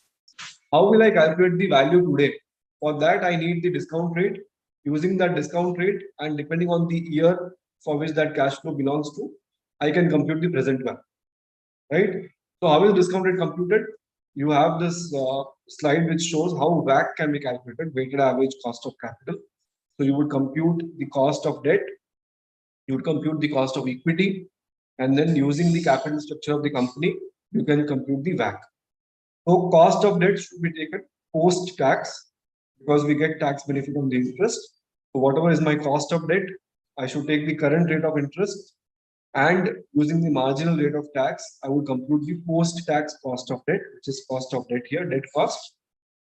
Equity, cost of equity, we know there are a couple of ways to do that. Of course, capital asset pricing model or CAPM is the commonly used method. You can use CAPM to calculate the cost of equity. There are other methods as well which are used to compute cost of equity. So using any of those methods, you can compute the cost of equity. That multiplied by the rate of debt and rate of equity, you get the weighted average cost. Once you've got the WACC, if you've computed free cash flow to firm, then your ideal discount rate will be WACC. If you have computed free cash flow to equity, then your ideal discount rate will be cost of equity. Depending on which cash flows you have computed, choose your discount factor, compute the present value. Okay. This is again about terminal value. I think we already had a discussion. This is a detailed note on all of that. So I'll share the slides. You can go through these later. Yeah, so this is how you compute your terminal value using stable growth method or your Gordon growth model. And this is about how would you compute your terminal value using multiples. And last is the how would you compute using salvage or liquidation value. We've already touched upon them. You can go through these pointers later. So let's do an example or a case study on the discounted cash flow method. Company Stonewall Limited, please go through this slide, is a company engaged in real estate management. In December 2021, the company's board of directors received a takeover offer. In discussing the offer, they have requested a presentation by the company's CFO. This company has got a takeover offer, and the management wants the CFO to come out with what would be the appropriate valuation of this company. The company's net cash flow for the recently closed financial year was 19 million. The CFO has worked out that the company's expected net cash flows for the next 5 years, 2022 to 2026, is going to be 20, 22, 25, 30, 35. So the CFO has identified what would be the cash flows for the next 5 years. From 6th year, he believes the cash flows will grow at a stable growth rate of 5%. So after 5th year, basically from 6th year onwards, the growth rate would stabilize to 5%. He also estimates that the company's cost of equity is 12%. Cost of equity is also given to us. Stable growth rate is given to us. cash flows for the next 5 years are given to us. We need to compute the value of the company using DCF method. So what is the explicit forecast period here? How many years? In this case, what is the explicit forecast period? How many years? What would be your explicit forecast period here? Is it? Yes, so it's going to be 5 years. Yeah, you have the cash flows available for the next 5 years, which is a high growth period. So you take those cash flows as explicit period cash flows. And beyond that, you've been told that cash flows will grow at a stable rate of 5%. What are you going to do? We'll take 5th year cash flow, multiply that by 1 plus 5%. That will give us what is going to be my 6th year cash flow. Divide that by capitalization rate, which is WACC or cost of equity in this case, minus the growth rate. So I'll take 35 million multiplied by 1 plus 5%, which means I grow it by 5%, and divide by 12% minus 5%. That will give me the terminal value. So once I get the terminal value, I have the cash flows of the 5 years, next 5 years. Using the discount rate of 12%, we can calculate the value of the company. Has anyone tried to compute it? You can open Excel file and do it if you want. In the interest of the time, I'll just share the solution here. Yeah, so this is how the value would look like. What have we done? We have plotted the cash flows of the next 5 years. So these 22 to 26 is the explicit period. We've just taken the cash flows given by the CFO, and then terminal value is calculated using this 35 and growth rate and capitalization rate. So we get 525. So this 525 takes care of all the cash flows from 2027 till perpetuity. From 2027 till perpetuity, this 525 takes care of all the cash flows, right? When we have the discount factor at 12%, so how is discount factor calculated? We have this formula, 1 divided by 1 plus rate to the power of t, right? So we have used the same formula, 1 divided by 1 plus 0.12 to the power of 1 for first year, the power of 2 for the second year, and so on. To get the discount factor, multiply the cash flow with the discount factor, you will get the present values.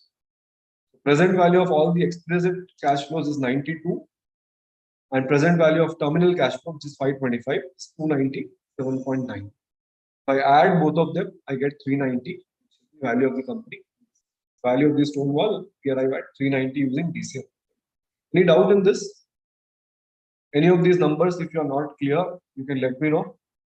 Or if you are not sure of how we have used or what is the approach we have followed, you can let me know by chat. Any doubts? You can also unmute and talk, because I think also unmute and talk.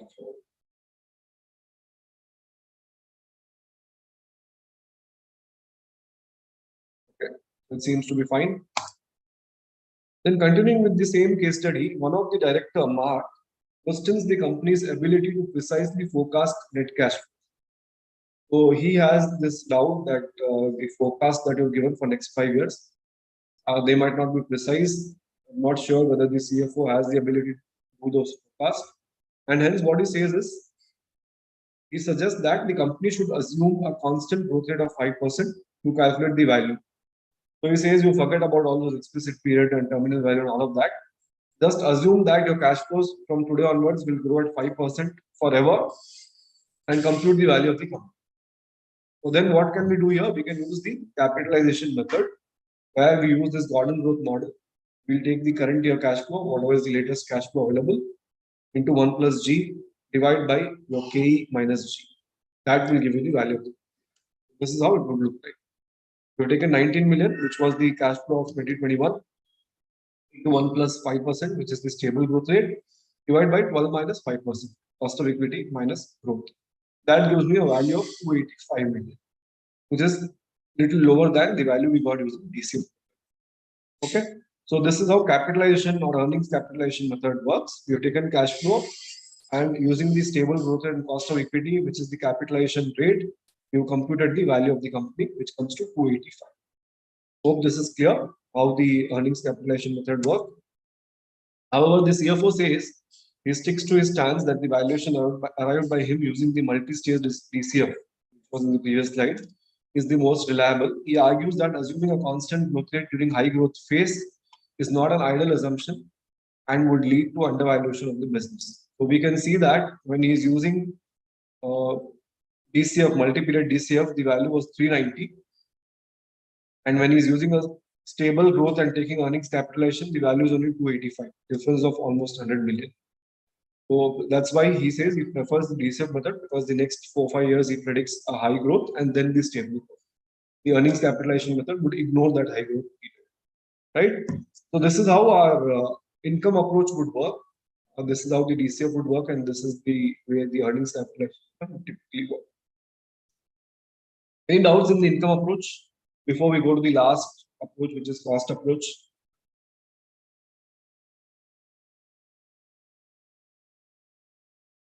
Okay. So what is cost approach? Cost approach is a valuation approach that reflects the amount that would be required currently to replace or reproduce an asset of equal utility. So how much would you need to incur to replace the asset or to reproduce an asset with equal utility, with same utility? That is cost approach. So when would you apply cost approach? When will a valuer apply cost approach? An asset can be quickly recreated. In cases where the asset could be quickly recreated, you don't need to spend several years in marketing or creating that business. You can just put a plant and machinery and that business can start generating cash flows. Then in that case, you can use this. Or the asset derives value mainly from the underlying value of its assets. The value of the company is derived purely from the assets which it has and not dependent on the earnings which it is generating, then you could use the cost approach. Lastly, if income approach or market approach cannot be used. So in situations where, because of various reasons, lack of data availability, lack of comparables, lack of comparable transactions, you're not able to use the income approach or market approach, then you use the cost approach. So what we can infer from here is, as per the standards, this is probably the least preferred approach. When you cannot apply any other approach, then you come and use the cost approach. Right? So two common valuation methods under the cost approach are replacement cost method and reproduction cost method. So what are the steps involved in cost approach? The first step is to estimate the cost that will be incurred by a market participant for creating an asset with comparable utility or creating a replica of the asset. So I want to recreate a similar asset, replica of this asset. How much would I need to incur? Estimate that cost. And then assess whether there is any loss on account of physical, functional, or economic obsolescence. So let's say I've estimated the value or cost that I need to incur to recreate a very similar machine. But I have already been using this machine for last 3 years. So there's a depreciation involved. From this estimate, I need to subtract the depreciation attributable to the last 3 years.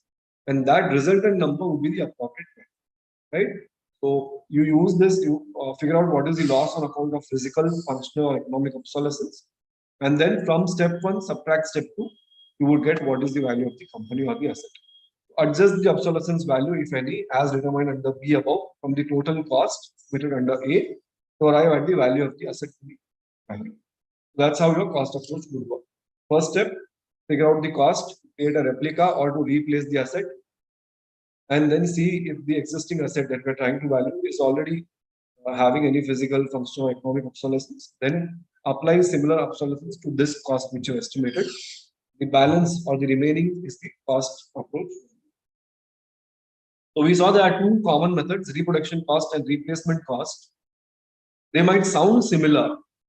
When I say reproduction or replacement, they might sound similar, but there is one fundamental or key difference between these two methods. Can you try to tell me what is the key difference between a reproduction cost and replacement cost? What could be a key difference between reproduction cost and replacement cost? Are they same? If they are not same, what is the difference between these two? There's one very crucial difference between these two, reproduction and replacement. So see, reproduction cost is when I am reproducing the asset myself. I am creating the asset, I am recreating the asset. Whereas replacement cost is a situation where I go to the market and buy another asset of same utility, replace the current asset.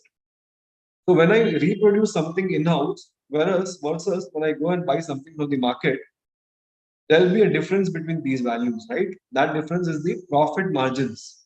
of the seller. When I'm buying from the market, obviously I can't get it at cost. There'll be some profit margin also which the seller will charge to me.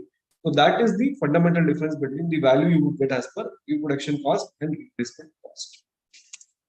Let's look at a quick case study before we move towards the end of the session on the cost method. How could the cost method work?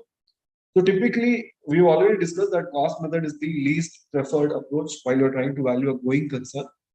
But when we are doing business valuations or when we are doing valuations for mergers and acquisitions, there will be certain assets which we will value using the cost approach. So one such asset which is commonly valued using cost approach is the assembled workforce.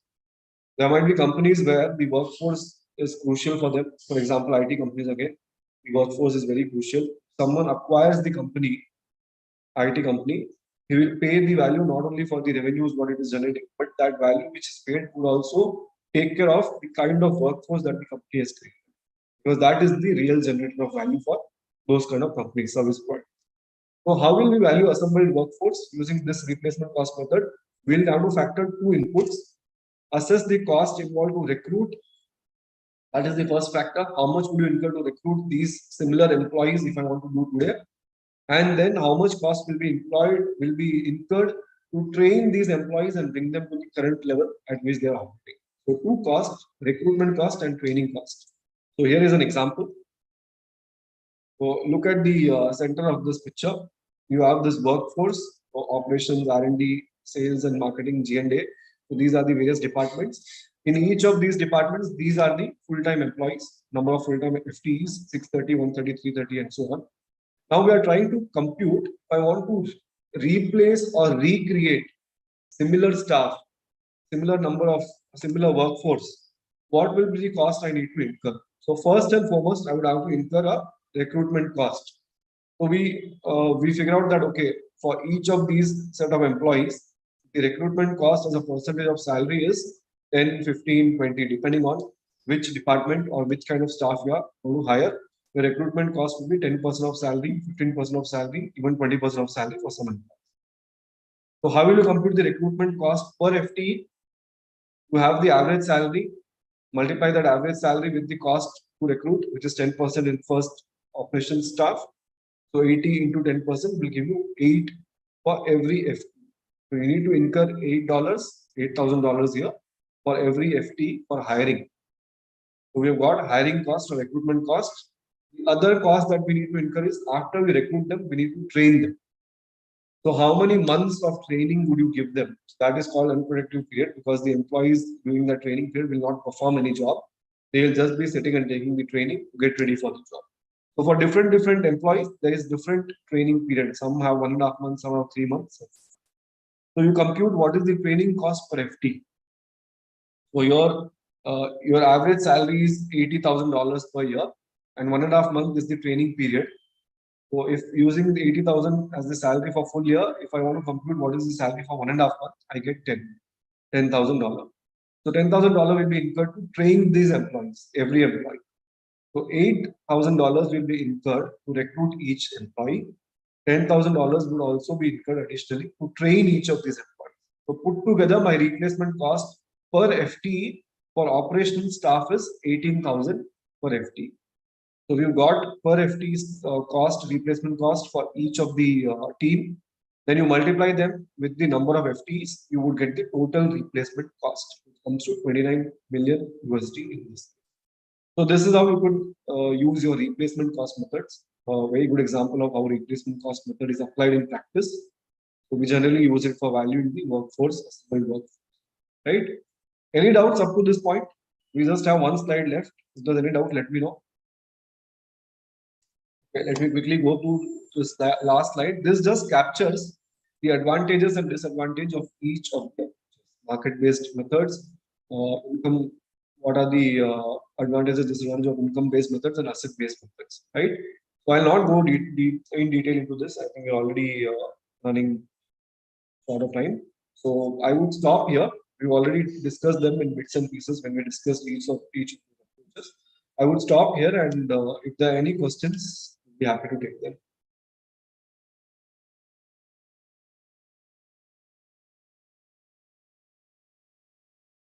Yeah, if it is a company that is, so there's a question here that which method would be suitable for valuing a company that is going into dissolution or liquidation. So tell me, if a company is going into liquidation, what drives the value for that kind of a company? Is it future cash flows that will drive the value? What do you think? Company which is going into liquidation, what would drive its value? Is it the future cash flows or is it the assets that it has? What would be the driver of value for that kind of a company? It is the assets, right? So when I'm looking at a going concern, I would probably see that, okay, what is the future cash flows and all of that. But when a company is going into liquidation, it is going to die. I would only be concerned with what are the assets that it has. So I'll go and compute, okay, these are the assets. What is the fair value of each of these assets? And you might also have to make adjustments there because in your books, there might be used receivables. But when the news that this company is going to get liquidated, many of these receivables will not even get converted into cash. You need to make appropriate adjustments. That is why we say you compute fair value of all the assets, don't take book values, fair value of all the liabilities that you're going to repay, and that net asset value or adjusted net asset value would be an appropriate value in case of liquidation fund. Okay. So we need to assess for a given situation or a given company or a given asset, what drives the value. And based on that, your method or approach will be determined. Yeah, so good question. Any other questions? Please post any questions that you have.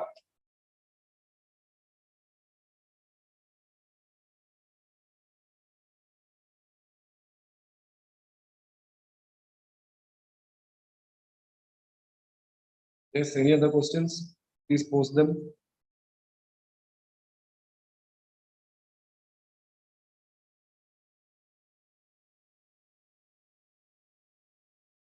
So most of you are writing your, okay, we have the question, let's take that.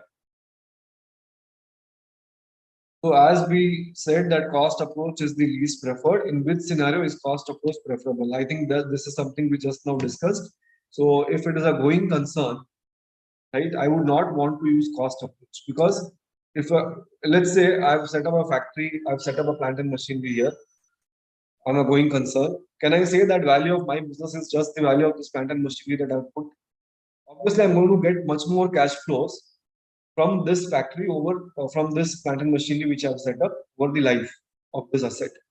So then we would see that if it is a going concern, I will not confine myself to the value of the assets. Rather, I would see over the life of this company or this asset, what is the cash flow that I'm going to get.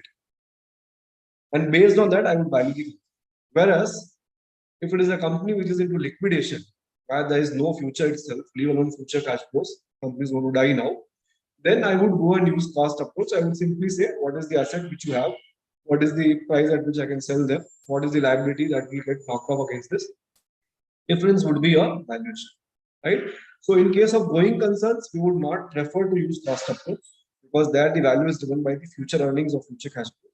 Whereas in case of situations like liquidation, or we also saw one example of assembled workforce, where in case of M&As, if you're trying to value that, okay, purchase price allocation needs to be done, then you would use a cost approach to value some of the components of assets, right? So those are the situations where you can use the cost approach.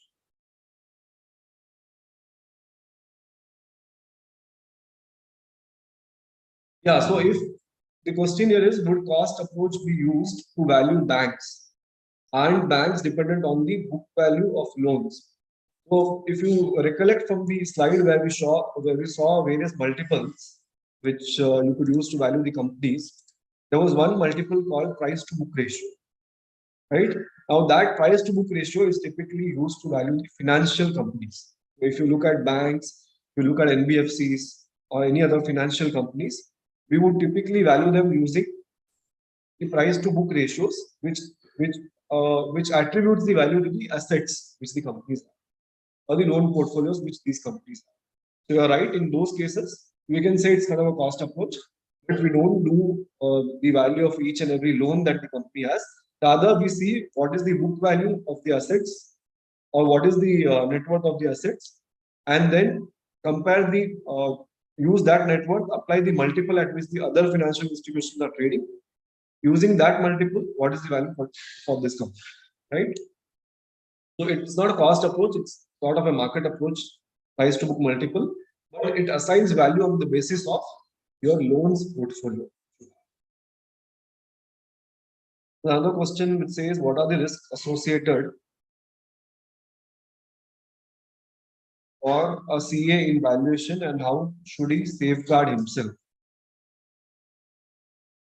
Yes, so some of the risks which as valuers we face, so you must all be aware, right, that under the Companies Act and some other acts as well, like Insolvency and Bankruptcy Code, registered valuers are now authorized to carry out these valuation assignments. But there are some other acts like Income Tax Act and FEMA where even CA can do the valuations. So when we are doing the valuation, what we need to be careful about, one of the important point that I told you, or a very big misconception that valuers have, is that the projections that we get from the management are not my responsibility at all. I can blindly use those projections and arrive at the value. The answer to that is no. The standards are very clear. The valuation standards are very clear. While we are not primarily responsible for those projections, it is the duty of management to provide us those projections. But as valuers, we should go and assess the reasonableness of those assumptions. They cannot take them blindly. There are errors in it, apparent errors. If the projections are very optimistic, then we need to do appropriate adjustments somewhere in our valuation exercise.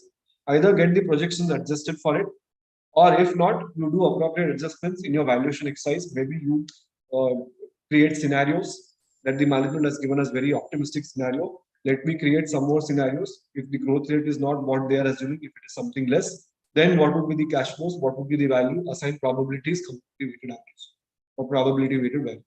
So one of the key misconception which we have, that those projections are not my headache, I can take blindly whatever I get, is wrong. You cannot do that. While it is responsibility of the management, as a valuer, we are required to assess the reasonableness. And we need to document that how did we assess that reasonableness. We cannot just say that, okay, I've seen this, yeah, it looks fine and all. Have you compared the projections with the past performance? If let's say debtors are there, margins are there, are they aligned with something that happened in the past, or they are way off from what was the reality last 2 years, 3 years, 5 years? Then have you questioned them? Have you recorded the reasons for what is being projected and why is it not aligned to the past? These are the ways you safeguard yourself. Properly document any deviations in the projections, material deviations in the projections from what you've seen in the past. That is a good safeguard for valuers. Okay, so I hope that answers the question. What will be the valuation method if we are divesting a R&D lab? Okay, so for a R&D lab, okay, let's if it is a R&D lab alone which you are divesting, you are just giving the lab, or you are giving not only the lab but the talent which is there in the lab, the knowledge that has been developed in the lab for so many years. Depending on what you are transferring, the value of the method will be decided. If it is just the lab that you are transferring, then you could use the cost approach. Whatever is the value of the asset that you are transferring, you use that. If you are transferring the entire lab along with the know-how, along with the talent that has been created over the years, then you need to assess, let's say, if this lab has got 3 or 4 patents already in its, they've got some 3-4 ideas patented. Then you would have to predict for those patents. There are certain methods like relief from royalty, excess earnings method. So you would have to go and find out what is the valuation of those patents. How much revenue are they expected to generate? Based on that, you would have to determine the value of those patents. Along with that, add any value of the talent or equipments and all of the lab that you are transferring. That total would be the value at which you can transfer the R&D, right? So you'll have to see what is the asset that is getting transferred. If the patents are also being transferred, whatever technology you developed is also being transferred, then you need to value that technology, you need to value that patent separately. If this is the patent I've generated, I've created, how much revenue am I predicting or how much cash flow am I predicting from this patent for the company? Compute that, find out the over the life of the patent, find out the cash flows that this patent is going to generate for the company, compute the present value. That will be a right value for the R&D lab. Okay. Any other questions? We can take last 1 or 2 questions, I think, before we end up.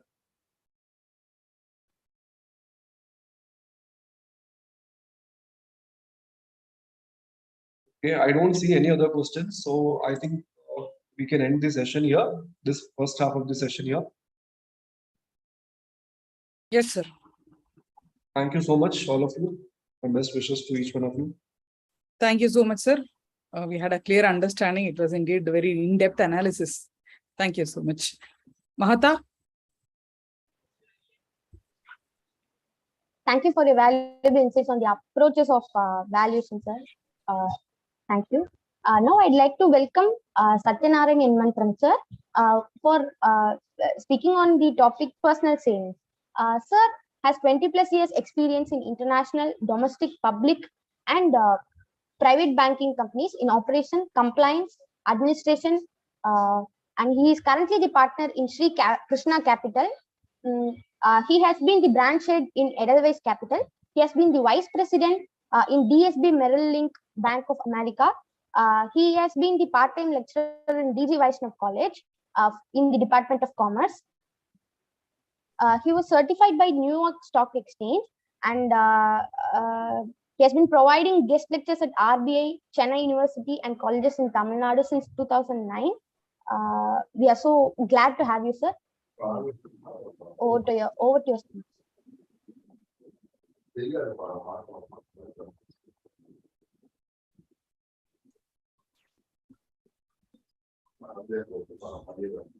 Namaste to everyone. Am I audible? Yes, sir, you are audible. Am I visible? Yes, you are visible. Okay. Thank you for this opportunity, great opportunity, and it is an honor for me actually to be here with you again. And the audience or students are also yes, members. Students and few members are there. Few members. Very less. Only majority okay, are students. What we are going to talk about is only the personal finance. And the reason being to take about the personal finance, everyone makes something during our life. Maybe salary or professional income or whatever we are going to do. And how decently we save enough or invest enough. Not the saving is different than investing. Investing to get something, for future expectations to meet them so that we will be comfortable during our journey. That is the main purpose of this today. And basically myself, actually, I'm in this industry for nearly more than 3 decades. And I started as an investor when I was working for a Marwadi company in Sokarpet. That is what the journey started, and then went to Merrill Lynch. My dream is to be in the capital market. I'm in the capital market since 1993. I was serving for Merrill Lynch. I was heading finance there in Bahrain, and then moved to operations and also money laundering reporting officer there. And today the topic will be very simple, and the journey is actually whatever our grandparents told us. That's why we need to follow them. And I will toggle something, it is not, I don't have any presentation today, but I will show some 4 or 5, just 4 or 5 information, and I will go to the Excel sheets and I will start.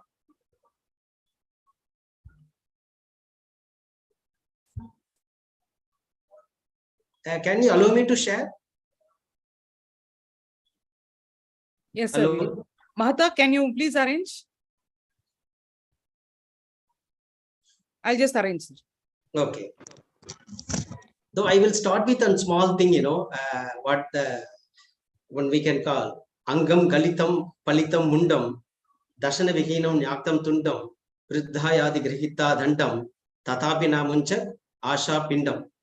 What it means actually, the very, very important, whether the wealth is really required, what is the desire also. The desire will be there until our last breath. Angam Galitam, my face is shrinking. Kesham, my hair is also falling. I'm becoming aged. I cannot see. Even I'm walking with a dandam. I'm holding the stick and walking. Even though my desire is not leaving me. That is the small version or meaning of this small sloka. So desire will be there until our last breath. For desire for what? That is very important. If the desire is for money, if the desire is for only the material, desire is for only the firm, 100% we will be unhappy. 100%, I'm telling you. Because that happiness or success is not the money or any material or any title. It is much above that we have to achieve. What is that actually? Helping others. If once we started to help others, automatically you will feel that satisfaction. That's the reason whenever people call me for classes, if I have time, definitely I will try to take that actually. And whatever you come to learn in your walks of life, please try to share to others so that automatically, our some life essence will be fulfilled. So whatever you know, maybe other person may not know. Whatever we learn, we try to tell others so that, they also know. In Rigveda says, the knowledge always we need to share. The knowledge need to be shared. If whatever I know, whatever you know, share with others, automatically everybody will grow there. Sir, your screen sharing is enabled. You can share this. Just I'm doing. Can you see the Excel sheet? Yes, sir, we can. Okay. So I will talk more about the mutual funds, and I will touch upon some equities and all, and options and derivatives. So what it is actually, if you see the asset classes, what are all the asset classes we have? Cash we have, or maybe the currency we call, and deposits, that is fixed income, and we have gold and land, apartment, art and antiques. Do we have anything other than this in the world? Normally, I say the investment in knowledge, investment in relationship, which will give us more happiness than investing in anything, any other area. Whatever we are going to make money, which will not give 100% happiness. That happiness will come once we started to help others. Automatically, the happiness will flow to us. So, to my knowledge of, for the last, 3.5 decades of experience, I did not see any other asset classes other than this. Bundle of this, there is a capital market. In capital market, you have equity and bond. Anything other than these two in the capital market, nothing. Whatever our grandparents told us, keep the cash for emergency, invest something in the fixed income. Maybe it is a deposit, company deposit, or bank deposit, or post office deposit, or anything else, wherever we feel comfortable. And other thing is the gold. There is a word they said. And because, these two things, if you see the gold and the land, if somebody invested in 2012 for 3,000 rupees per gram, 30,000 rupees per 10 gram, today it could be like 50,000 rupees, 5,000. It is not even double. Still, we try to hold them because of the faith.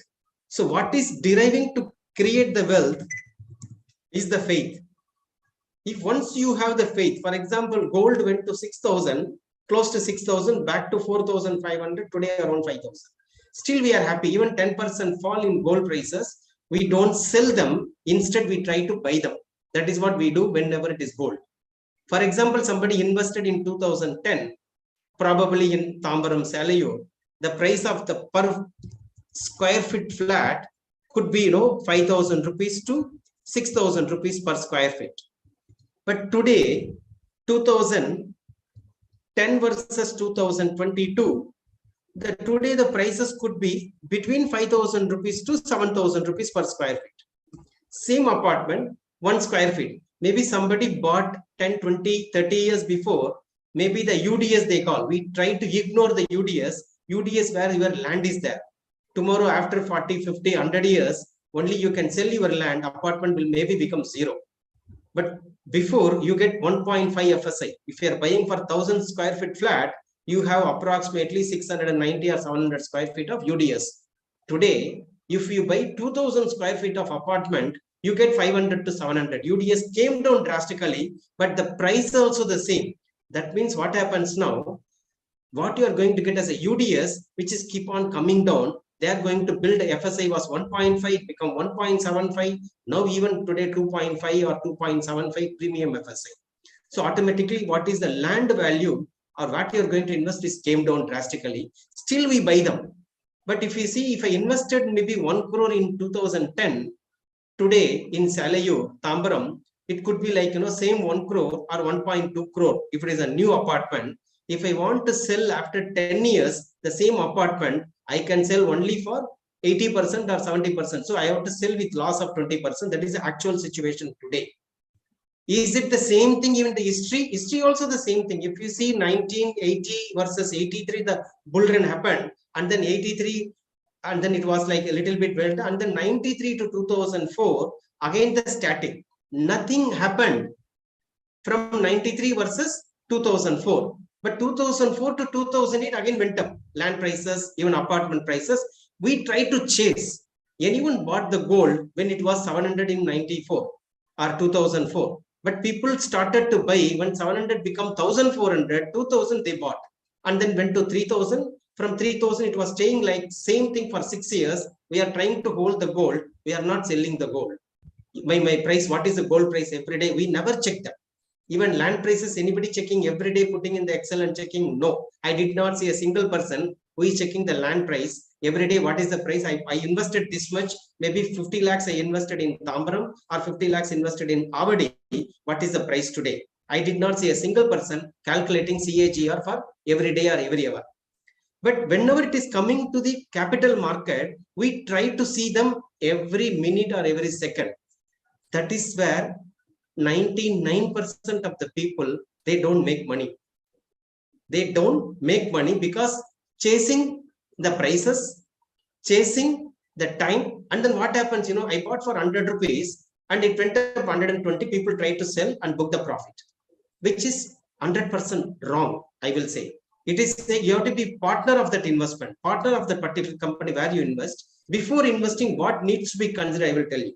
Suppose if you come to the capital market, do you have anything other than equity and bond? If, for example, if Reliance Industries, just I am quoting here, whatever I am going to talk about the shares or mutual funds, it is only education purpose. It is not solidization. It is not I am telling you to buy, I am telling you to hold, I am telling you to sell. Nothing there. It is only information session. It is only education session. Just to please contact your advisors for any particular requirement as per your suitability and requirement. For example, RIL or State Bank of India, they can put their own money, that is equity, or they can borrow, that is a bond. Other than that, nothing available in the world. Either you can have your own capital or you can have equity from other places like a preferential capital or equity capital or bond. But what is happening in the modern world, the people, we will come with you with the tie and everything. We tell you, if you don't invest before 30th September or 31st March, you are going to lose something. And we try to bring some products like a structured product. Now they say alternative investments, and they call portfolio management services, or mutual funds equity, or mutual fund bonds, and mutual funds hybrid. Like this, many things are coming. And what it is, end of the day, if you see any structured product, any alternative investments or portfolio management schemes, or any mutual funds equity or bond fund, which is mix of what we are seeing above, maybe equity or bond or gold or REITs, real estate investment trust. Is there anything other than that? Nothing. If you see 30 years before, 40 years before, even after 40 years also, I feel the same thing will be there. Now newly coming currency called Bitcoin. I don't have any knowledge about the Bitcoin, so I will ignore completely before taking for the Bitcoin. I will ignore it. So because, where even US dollar, $1 in 1947, today may be $77. After how many years? 47 versus 2022, that become only 77 times. But Bitcoin becomes, 100 times, 200,000 times. Personally, I don't know how it happens. So let us see these things happens, what is happening in the equity. If I have the knowledge of the equity, I can invest directly. Suppose if I know Reliance is very good company, promoter is good, their corporate governance is very good, and the products are visible and good for the future next 20-30 years, I can invest those companies. And the bottom line is very good. Bottom line is top line is also growing consistently. And finally, they are investor friendly. This is very, very important. If they are investor friendly, you can invest them with these conditions of, corporate governance very good, promoters are very good, future oriented products they are producing, and top line is growing, bottom line is also growing. These are all the companies you can hold them. Other companies you think whether to hold or not.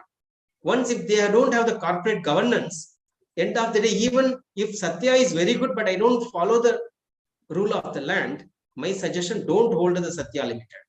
Don't hold any other ABC Limited. End of the day, the people has to follow the corporate governance, whatever is mentioned in the law. In the world, 2 countries I will tell you, America, most of the land is not usable condition. Most of the land. India, majority of the land is usable condition. In Singapore, the water is coming from Malaysia. Just following the rules and regulations. just following the only rules and regulations. Singapore recently read 3.5 trillion gold reserves there. Only just following, they are in the world map. Maybe it is smaller than Chennai, still they are in the picture. What is the reason? Just following the rules. What will happen by following the rules? First thing, we will be happy. I followed what is the rule is mentioned. Maybe if there is no rule also, I can put my own rules, I can live accordingly. Automatically, what will happen? Our growth will be very, very consistent. Very consistent. Maybe our growth will be very slow, but we will be consistent. Like Warren Buffett says, no, you become very rich. Why the people are not becoming rich? That is a question someone put to him. What he mentioned for that, what is the answer he gave? The people wanted to become richer very quickly. They don't want to wait, for 5, 10 years, 15 years. Warren Buffett says even the market is closed for 10, 15 years, he is happy because he is an investor. He's not saving, he's investing. That's what he's mentioning. So end of the day, our main important information here, before getting into the capital market, that we have to see, is it suitable for me? First thing, can I take the volatility? One day share price is 10 rupee, another day 1000 rupees, third day 1 rupee. Am I really interested to invest there? Otherwise, better wherever you feel the no volatility. Even the gold is volatile. Gold, if you are buying for 100 rupee today, pay 4 rupees for taxes. End of the day, if you want to sell, you will get only 100 rupee, not 100 rupee as per the market price, not 104 what you paid. Somebody bought a gold at 30,000 rupees. If they sell today, they get 50,000 rupees after 10 years. 2012 versus 2022, not even doubled in last 10 years. Even somebody put at 6.5%, 7% in fixed income product today, which is doubled in 10 years, but gold not doubled. But gold until today, we are feeling which is hedge against inflation. Just I will give you small information here. What is the gold perform? 1162, gold was roughly 10 rupee, 88 rupees or 90 rupees for 1 sovereign. Today, for example, I will put 2022, which is roughly 5,000. I don't know exact gold price, just I'm putting 5,000. What is the return it delivered?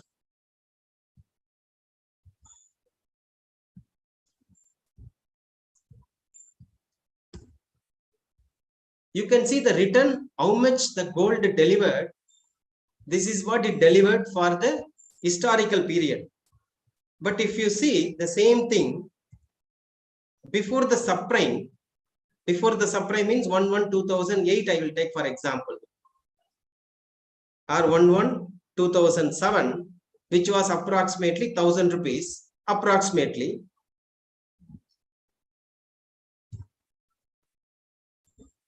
Today 5,000, 11 rupees. Suppose if you see, recently last 10 years, what is the return it delivered?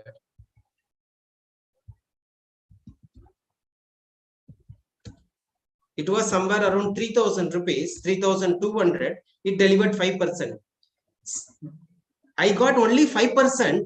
Am I going to sell the gold? No, I will keep it because I have the faith in gold. I will hold it. Similarly, if you calculate the real estate return apartment, which will be similar to this. If somebody bought an apartment in T Nagar, apartment in Anna Nagar, apartment in anywhere in India, if you see the rate of return, what it delivered, including the rental income, it will come only to 10 to 11%. Which is better? If you are asking me whether to buy apartment for investment is better, apartment for gold is better, investment for gold is better, I feel the risk in asset classes, apartment versus gold is better. In Indian rupee terms, gold did better than the apartment in last 25 years. Compared to gold did better than apartment. So I feel gold is better. I can liquidate immediately. If I want to sell the apartment, I cannot sell. That is very, very important before going for investments that you have to decide. And if you come to the equity, direct equity you can buy without going to mutual fund. In the equity, you can buy the shares, or you can buy options, or you can buy futures. What is shares? Everybody knows about shares you can buy and sell. But what is options? Suppose 1,000 shares is one lot, and assume the share price is 500 rupees. So the exposure will be 1,000 into 500, 5 lakh rupee is exposure, but they will tell you the price of the share is 500, this is the quantity, this is the value. So what is the premium you pay? That is, they say option price or option premium. Premium could be, you pay roughly, 5 rupees or 6 rupees or 7 rupees, depending upon the timing. There are 3 months will be there, current month, the following month, next month. 3 months will be there. Last Thursday of the month will be expiring the options and futures. Assume if you pay, assume 6 rupees per share, end of the day you pay 6 into 500. Sorry, 1000. You pay 6,000 rupees instead of 5 lakh rupee to own that asset class. What will happen if you wanted to buy in the cash market? You have to invest 5 lakh rupee. You will pay 5 lakh. You will hold the 5 lakh rupee worth of shares of ABC Limited. But I wanted to have the same exposure, but I want to pay the tiny premium of 6,000 or 7,000. But I want ready to invest that money. I don't care about that 6,000. Anything happens also, like I paid insurance premium for my company. If no fire is coming, I don't get anything. So I paid car insurance of 10,000, 20,000 rupees. No accident happens, I don't get anything. Similarly here, for 3 months or 1 month, you pay 6,000 rupees. Assume you bought a call. What is a bought a call? Right to buy. Right to buy means, they say the strike price, they say,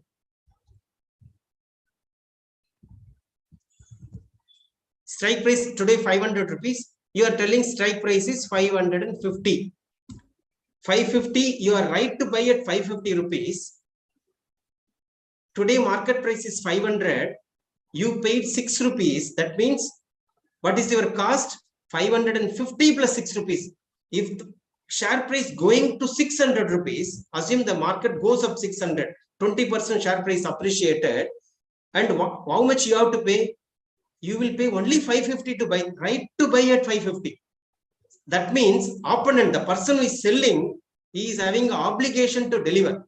So whenever the future option buyer, he will be getting unlimited profits. If it goes to 600, if it goes to 1,000, he will get 550 minus 1,000. That is what he will get, 450 rupees minus this, whatever the premium he paid, that is a profit he will get. But the seller having unlimited risk. Unlimited means, today the strike price is sold at 550 rupees. If the stock price go to 9,000 or 1,000, he has to deliver you the shares, buy from the market at 10,000 rupees or 1,000 rupees. He will deliver at 550 to you. So the options buyer has unlimited profit, but seller has unlimited loss. If you ask Warren Buffett, he will say derivatives is destruction for the wealth, whether it is a futures, whether it is options. So this is for the buy call and this is for the sell call. That means, somebody is making the market. I want to buy 1,000 shares, that is one lot of ABC Limited. I paid 6,000 rupees premium. Somebody sells from the other side, same 550 rupees is rate. He thinks that market will come down to 500 or 400, he will make money. But I'm thinking market will go up. So that means option buyers are having the bullish in the market. Call option seller will be bearish in the market. This is reversal to the put option. Buy put, I will not go to any other options and all. I will explain, because many people will be doing only these things to get more profit, aggressive profit, speculations, all these things they will do here. So I will limit only to call options and put options. So buying the put here, right to sell.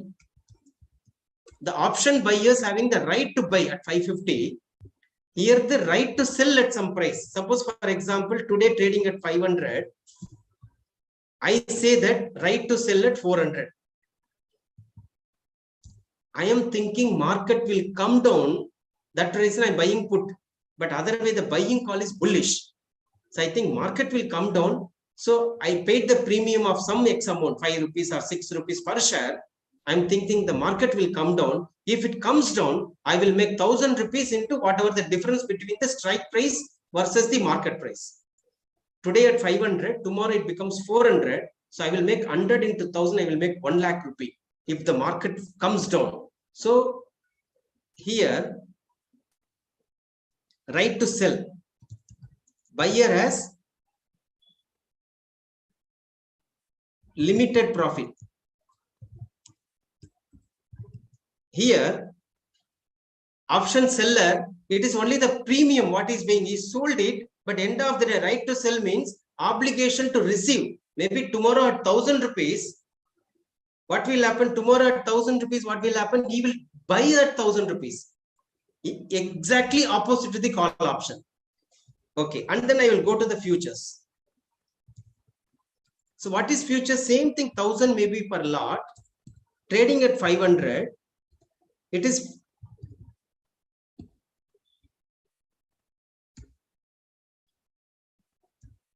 so which is 5 lakh rupee, but here you paid only the premium of 6,000 rupees you paid. But here they may say the approximately I put 20%. So every stock will vary the what is the margin you have to give. It could be 20%, 22%, 18%, 16%, varies depending upon the time, and the SEBI will increase as per the requirement or reduce whenever is necessary. So they will pay only 1 lakh rupee as a margin, but take the 5 lakh rupee position. The exposure will be 5 lakh rupee, but they paid only 1 lakh rupee. And what will happen? The previous case call option, assume right to buy at 550. If it goes up, only is having the right to buy. If it comes down, he lost his premium in the call option. In the put option, right to sell at 400. If it goes up to 500, 600, he will leave the option prices. It is a loss for them. Whatever he paid as 6,000, loss. But if it falls to 10 rupee, then what will happen? He will make 500 minus 10. He will make 490 rupees. He will make as the total profit. But in the futures, he had the exposure of 5 lakh rupee, but he gave the margin of only 1 lakh rupee. Then what will happen if the market goes up by 10%? Market up by 10%, his value will become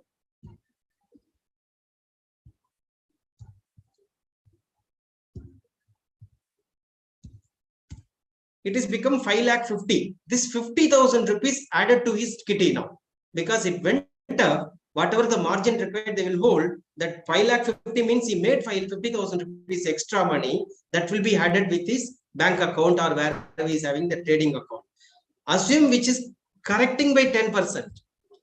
Then he has to give additional margin of 50. If this happens every minute in the market, it will go up 1%, 2%, someday 20%. Maybe recently I've seen, one day 30% correction, 20% correction, particular stock. Similarly, what happened to Satyam? Similarly, what happened to some various companies? I will give you n number of Punjab National Bank 150 rupees. It came down to 30 rupees now. I can give you n number of examples. Share prices going up and down, which is dynamic number. Millions of brains are trading on this. But if it goes up by 20% in one day or 10 minutes, whatever he gave money as a margin completely wiped out. He lost everything. And because of all these reasons, people can make quick money. They can lose quickly also. But how many people lost money? 99% or 99.9% in the options and futures. Traditionally, options and futures are the hedge instrument. Hedge means I have a holding for 100 crore. I think the market will come down. I don't want to sell my holdings 100 crore. I want to hold as it is. Instead, I will sell futures or sell particular company. Tata Steel shares I'm holding. I don't want to sell that because I will incur taxation or some other reason. I don't want to sell. I want to temporarily, because of today, currently for the last 3-4 months, Ukraine versus outside world, or Ukraine versus Russia, or whatever happening, China versus America, China versus India, like this, many things happens, dynamically it happens. Whenever it's necessary to happen, it happens. But that point of time, people will feel that investor portfolio managers feel they want to hedge it. So these futures and options, traditionally, which is a hedging instrument, assume somebody holding for 100 crore. What they will do, they want to hedge at least 50%. Maybe you are studying in your class book, they want hedge 50%. If the beta is 1 or off or 0.7, you can do the calculations. I am not well versed in those calculations. Just I will tell you. Assume you want to hedge 100%. That day, what he will do, he will sell the futures. Sell futures worth for 100 crores. I'm ready to pay the premium. I'm holding 100 crore. I sold futures today value. Maybe 3 months I will hold it until some X problem is completing. I wanted to hold these futures. I'm ready to take care of the premium payment or the margin requirement. Because here there is no loss. Since he bought, he sold.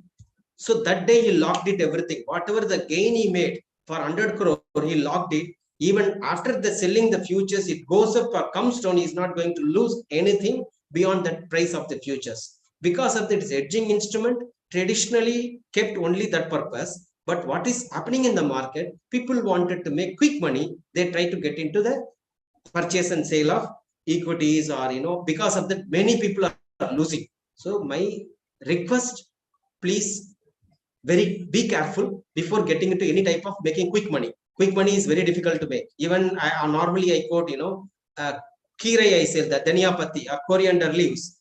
It takes at least, couple of weeks to get that. You have to wait for a couple of weeks. To get a coconut, it takes at least 8 to 10 years. If you want a mango, you have to wait for 15, 25 years. If that is the situation, how it is possible to make every day? It is very difficult, and people are there in the TV from the morning and night. You will get the calls. We will get everything. I can double your money, triple your money. I will make it 10 times, all these things. I'm also hearing for the last 3 decades. I suggest you, please invest only as per your suitability. So I will come to the mutual funds. In mutual funds, you have large cap fund, which is top 100 companies, which is approximately 75% of the total market cap of India. And then the mid cap company, which is 101 to 250. Small cap, others. That is 251 plus.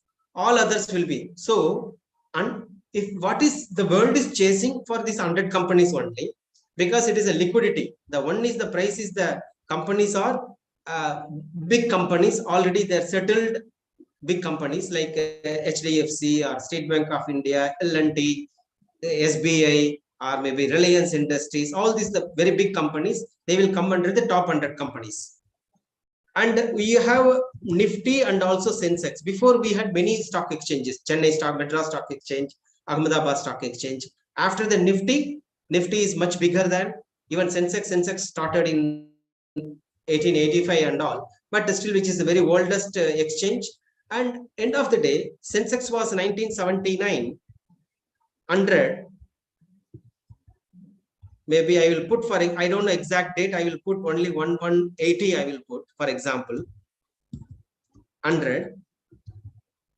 Today, maybe for example, 10/6/2022, today we are 54,000 approximately. And if you see what is the XARR we made, I'm talking XARR. Whether it will happen tomorrow, nobody knows. Whether the real estate prices will go up, nobody knows. And this is what we made. 100 become 2022. Is it true? Yes, it is a fact. I will show you all other facts. Gold prices, whatever I'm talking, everything is a fact only. But tomorrow, nobody knows. Everybody guess, will this happen? This may happen. If this happens, that happens. If the earnings are more, this will happen. So end of the day, if the top 100 companies constitutes nearly 75% of Indian companies, where to invest? If I know the equity very well, I have the capability to hold the volatility. Maybe today 10 rupee will go to 100 will come to 10, but I know the company very well. It is good to invest equities only directly, because no need to pay the 2% or 1.5% expense ratio to mutual funds or the portfolio managers. Go invest directly. Assume if I don't know where to invest, then the mutual fund is the tool where you can invest. Personally, I did not see in the last, you take any block of 10 years, 2012 versus 22, 11 versus 21, 10 versus 20, 5 versus 15, 2000 versus 2010, 95 versus 2005, any period of 10 years, you can take any diversified equity mutual funds. I did not see a single scheme, diversified scheme lost money. Everybody made money only. Everybody made money. How much differs because depending upon the fund manager, depending upon what the stocks they are going to collect, because it is a basket of 30 company or 50 company, sectoral diversification, everybody will have. So what to select? You can invest in large cap, you can invest in mid cap, small cap, and now you have multi cap where they have 25% each in small, mid and large cap. Or you can go to flexi cap, anything. They can have maximum small cap, maximum large cap. You have additionally focused equity, which is like a multi-cap strategy they have. And apart from that, you have a hybrid varieties. Before hybrid, I want to touch upon even other classes, large and mid cap. There they have to have 35. They have to have, minimum 35%, they have to have large and mid cap. So other category, sectoral, maybe they have banking, auto, like this sectoral. Whether first step, my suggestion to the normal personal finance, if I have 100 rupee, for example, somebody wanted to, for example, somebody income is, for example, 7 lakh rupee or 10 lakh rupee per annum. Out of that, your expenses will be different way of expenses. One is the real estate, maybe apartment you bought, it will go 50% or 40%.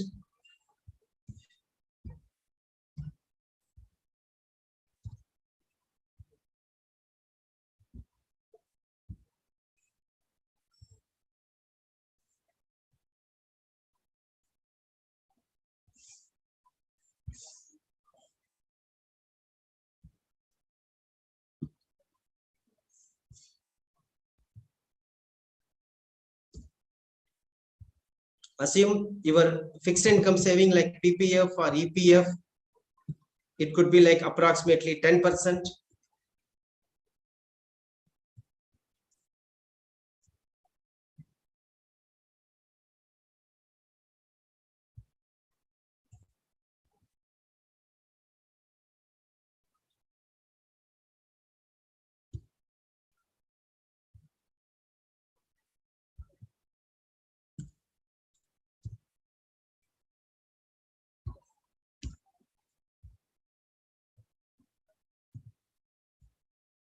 Assume other, suppose if you have a 2 children, children education, it will go at least 10% of your income or 15% of the income will go. Rest only you can save. This is what happens, end of the day, for a middle income, those who are getting even 10 lakh rupee and food, others, food will be very, very minimal expenses only you will do. Minimal expenses. Food will be 10% or 15% or 20%. You can put whatever you want. End of the day, how much you spend? Nobody knows how much you spend. I know only how much I am spending. So what is remainder is the saving or investments.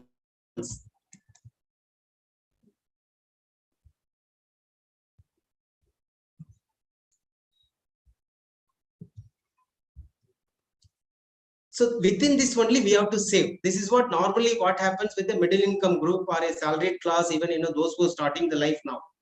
40% will go maybe from the age of 30 to 55. They will pay EMI of 4 lakh rupee. Even if you buy today, maybe 50 lakh rupee house and 50 lakh, how much you have to pay EMI. Until 25-30 years, you will pay EMI only. And whatever the house you bought for 1 bedroom, 2 bedroom, many people, I did not see people living in that house. People will be keep on changing for a bigger houses. That is what I noticed. Majority, very few people will stick to the same house where they bought 1 bedroom, 2 bedroom when they are 25 or 30. After that, try to buy. So if historically, if you see, this was growing approximately 10%. I'm talking apartment, real estate, I'm talking not land, apartments, which was growing at 10%. Assume you invested already 25 years. This is the expected return or the actual return you can put. 10%. And what is the value today? You can compare whatever you invested every year, 4 lakh rupee invested every year, and what will be the total return what you made. I'm ignoring only the interest component here. Just assume this is what you paid for 4 lakh rupee and what is the value today. Maybe somebody bought at 600 rupees or 550 per square feet, 2000 square feet in Tambaram.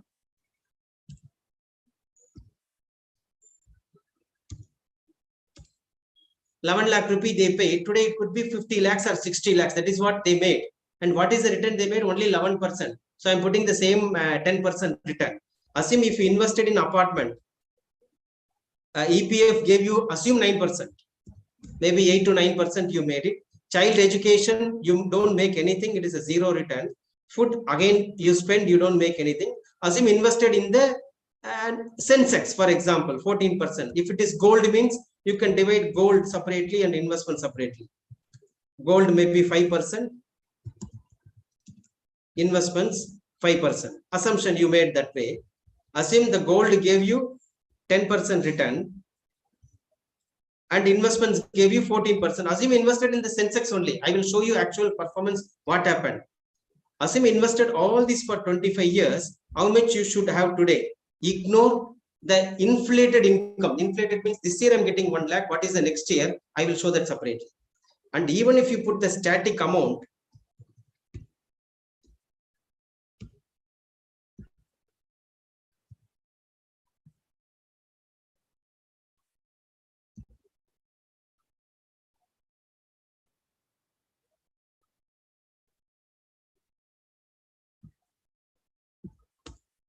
this will be somewhere 4.32 because every year you pay. But are you getting this 4 crore 100%? No, because it is apartment. What you bought, you will not get that 4 crore at all by investing. Suppose you can compare the gold versus the equity investments. There you made 10%, 14%. People think gold is not delivering that much return, not to invest in gold because of the recently it is not performing. Similarly, apartment also they say recently not performed 10 years, not to buy apartment. My suggestion, postpone if you wanted to buy apartment. I will show you a lot of calculations. I will show you how much it delivered. But this 4.32 that is invested for 25 years. Suppose same 4 lakh if you invested here, just you see the 14% return, you made 8 crore. There you made only 4 crore. But really it came, it is not. But this is historical return what I am showing. But what happened in the last 14 or last 20, 30 years, that also I will show you.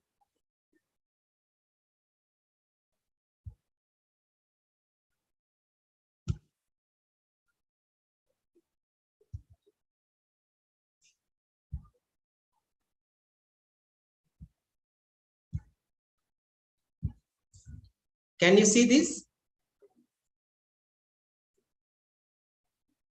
Hello? Can you see the PDF? Hello? Yes, sir, able to see it. You can able to see. This is what I am showing you here. Just I will touch upon only the bottom, the equity linked savings scheme. Every normal person is saving some money. Out of 100 rupee, I put like 10 lakh rupee, dividing into different factor, how much we have to invest. Even somebody invested last 25 years, just for example, the HDFC. I'm only example I'm put. I'm not telling you have to put it in HDFC or Franklin or ICICI. Somebody invested in HDFC equity linked. Somebody invested 1 lakh rupee, it become 1 lakh 35. If some one time investment, 25 years somebody put 1 lakh, which is 89 lakh rupee. Somebody invested in the HDFC tax saver, 1 lakh rupee, today 89 lakh rupee. This is as of 2021, 31st December. Across, if you see last 25 years, not only HDFC, you take a Birla equity fund, HDFC equity, that is a flexi cap, Birla, everybody performed in last 25 years 60 times plus. Most of them they perform.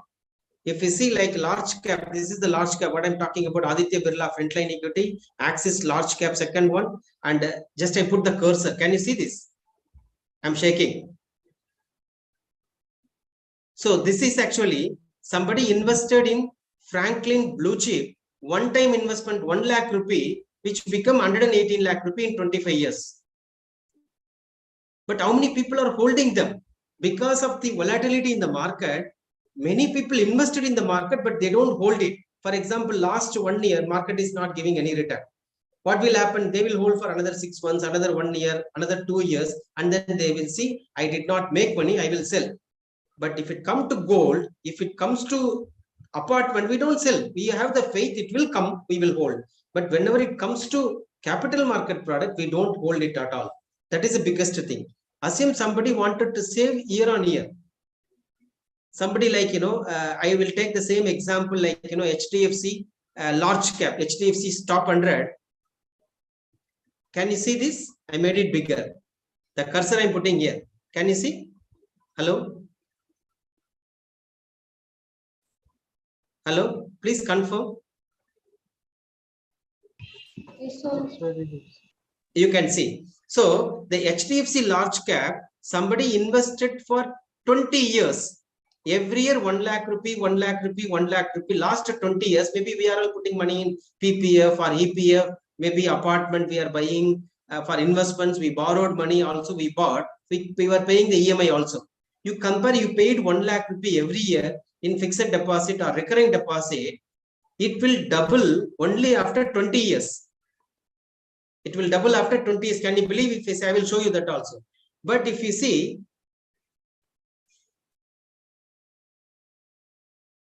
25 years, somebody put it in HDFC top 100, 25 lakh become 4 crore 20 lakhs. In Franklin Templeton blue chip, it become 5 crore. Assume what will happen? Market tanks today 20%. You have seen yesterday this value. Today market is falling 20%. This 5 crore will become 4 crore. That is where the most of the problem comes for the normal investor. Yesterday I have seen 5 crore. Today which is 4 crore 50 lakhs. No, this will come down to 3 crore. This will come to 1 crore. They will sell. But in the last 25-30 years, how many times market fell more than 20%? Not even 6 times. Not even 6 times. Whenever it falls more than 20%, it will come back. But since we see them regularly, we don't hold them. You can see the mid cap. Mid cap in the companies, I told you 101 to 250 companies where the people will be investing. These fund managers will be investing. Any Birla mid cap or HDFC mid cap, Franklin Prima fund, they will be investing only mid cap. Somebody invested in the Franklin. This is what I'm showing you. I kept the cursor here. Invested for last 25 years without disturbing. I know India is growing.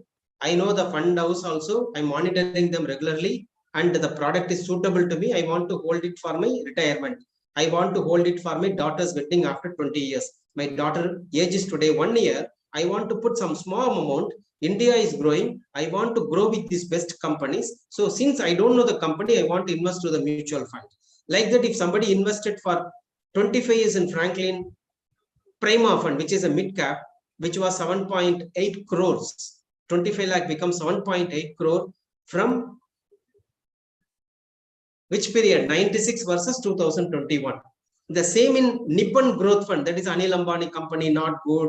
All these things we hear from the media. We hear from the people, these people are swindling money, these people are doing the fraudulent activities. But SEBI is one of the finest institution. The regulation is very good. Very good. And we avoid a lot of problem. But whether the problem will not happen in future because SEBI is good, somebody is good, nobody knows whether the problem will happen or not. It may happen. Maybe because the regulator is so good, the problem will be minimal. Recently also we have seen somebody front running. We have seen 15-20 years before HDFC and other mutual funds, other portfolio managers, recently Axis Mutual Fund. This will come and go. There is employees. Can we say 100% our employees are 100% truthful?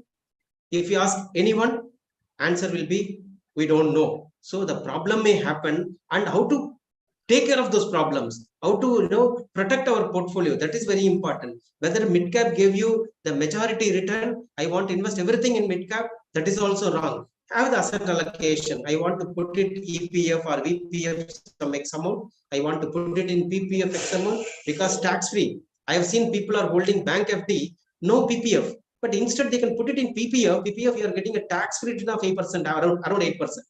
Historical, that too. Only thing 15 years you can't touch your money. So my suggestion to have in that also. And other than that, somebody wanted to start early or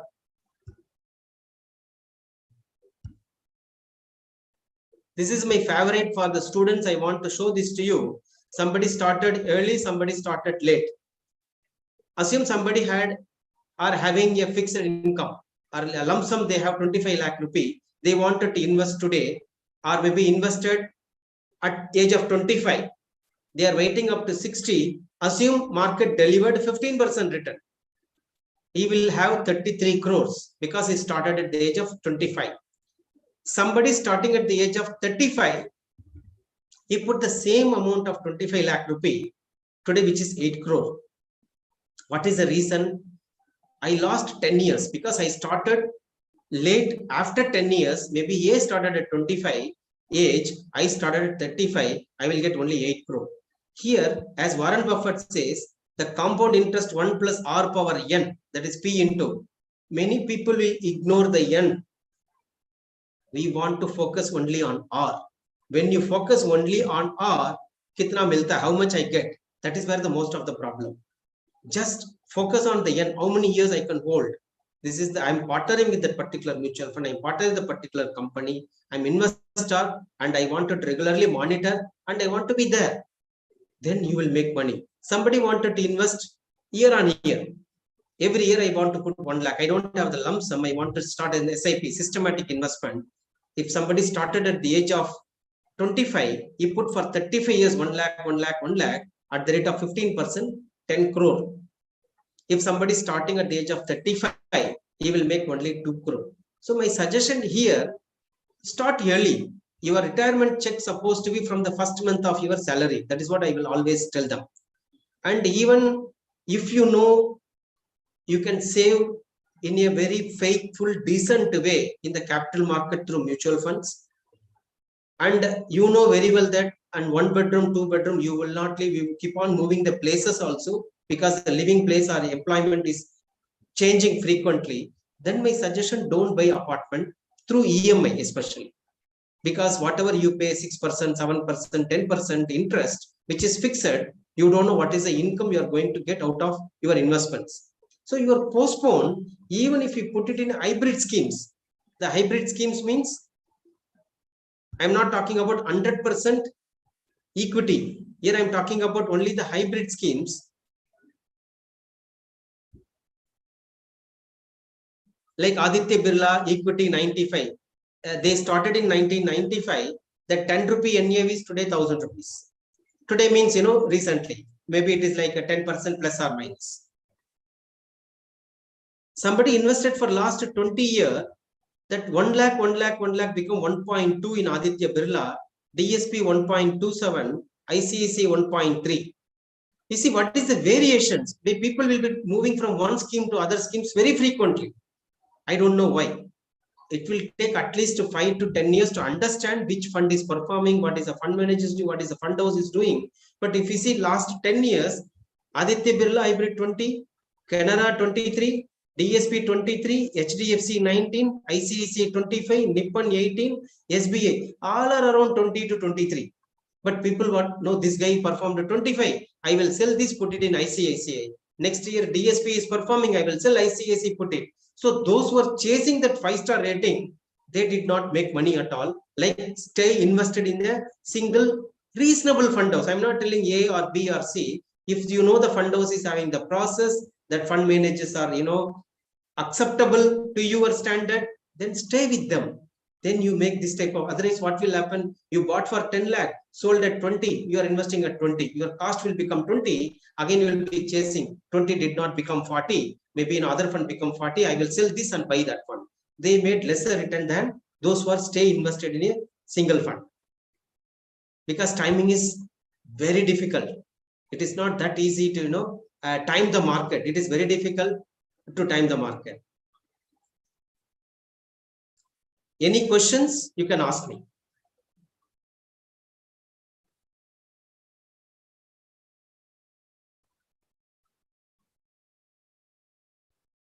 Hello.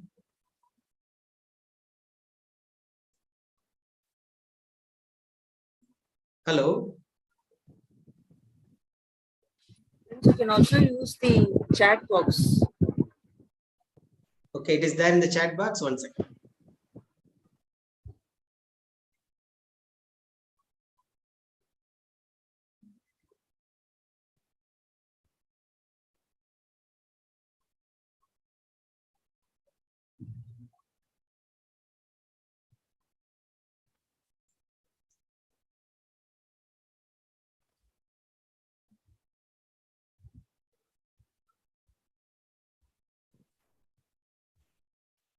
just a general query. Like, of course, there is always a myth, right? Whenever we go into the market, whenever we want to go And loudly, invest please, madam. whenever Little we loud. want to, yeah, whenever we want to go and invest in a market, Okay. there is always a strength of fear which is attached right from our, I think, right from our basic education, right? The assumptions. So, Yes. is there something like which we can bring even in the background of education background so that we break this myth and then just like the fixed deposits are gold, how can we also put that as as one more option that it is not so it is just a myth. I will show one more thing here. I understood your question also, and before that, just I will go to 1 minute.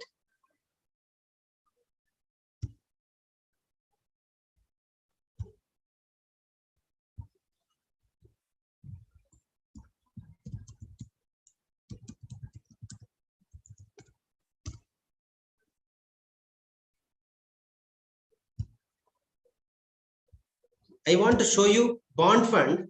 After that, we can go to the other funds.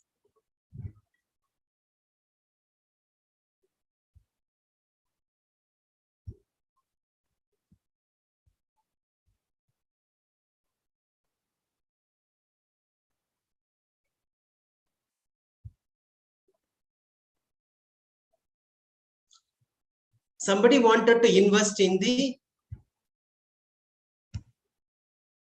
can you see this banking and PSU fund? Hello? Yes, sir. Yes, sir. You can see.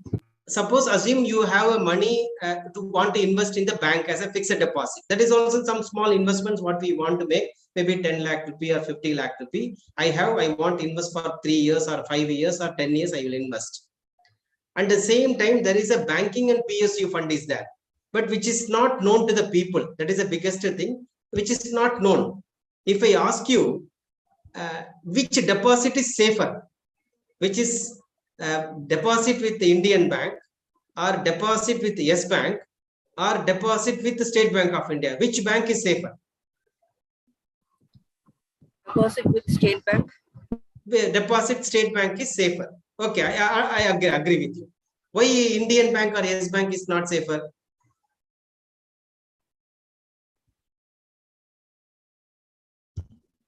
Hello?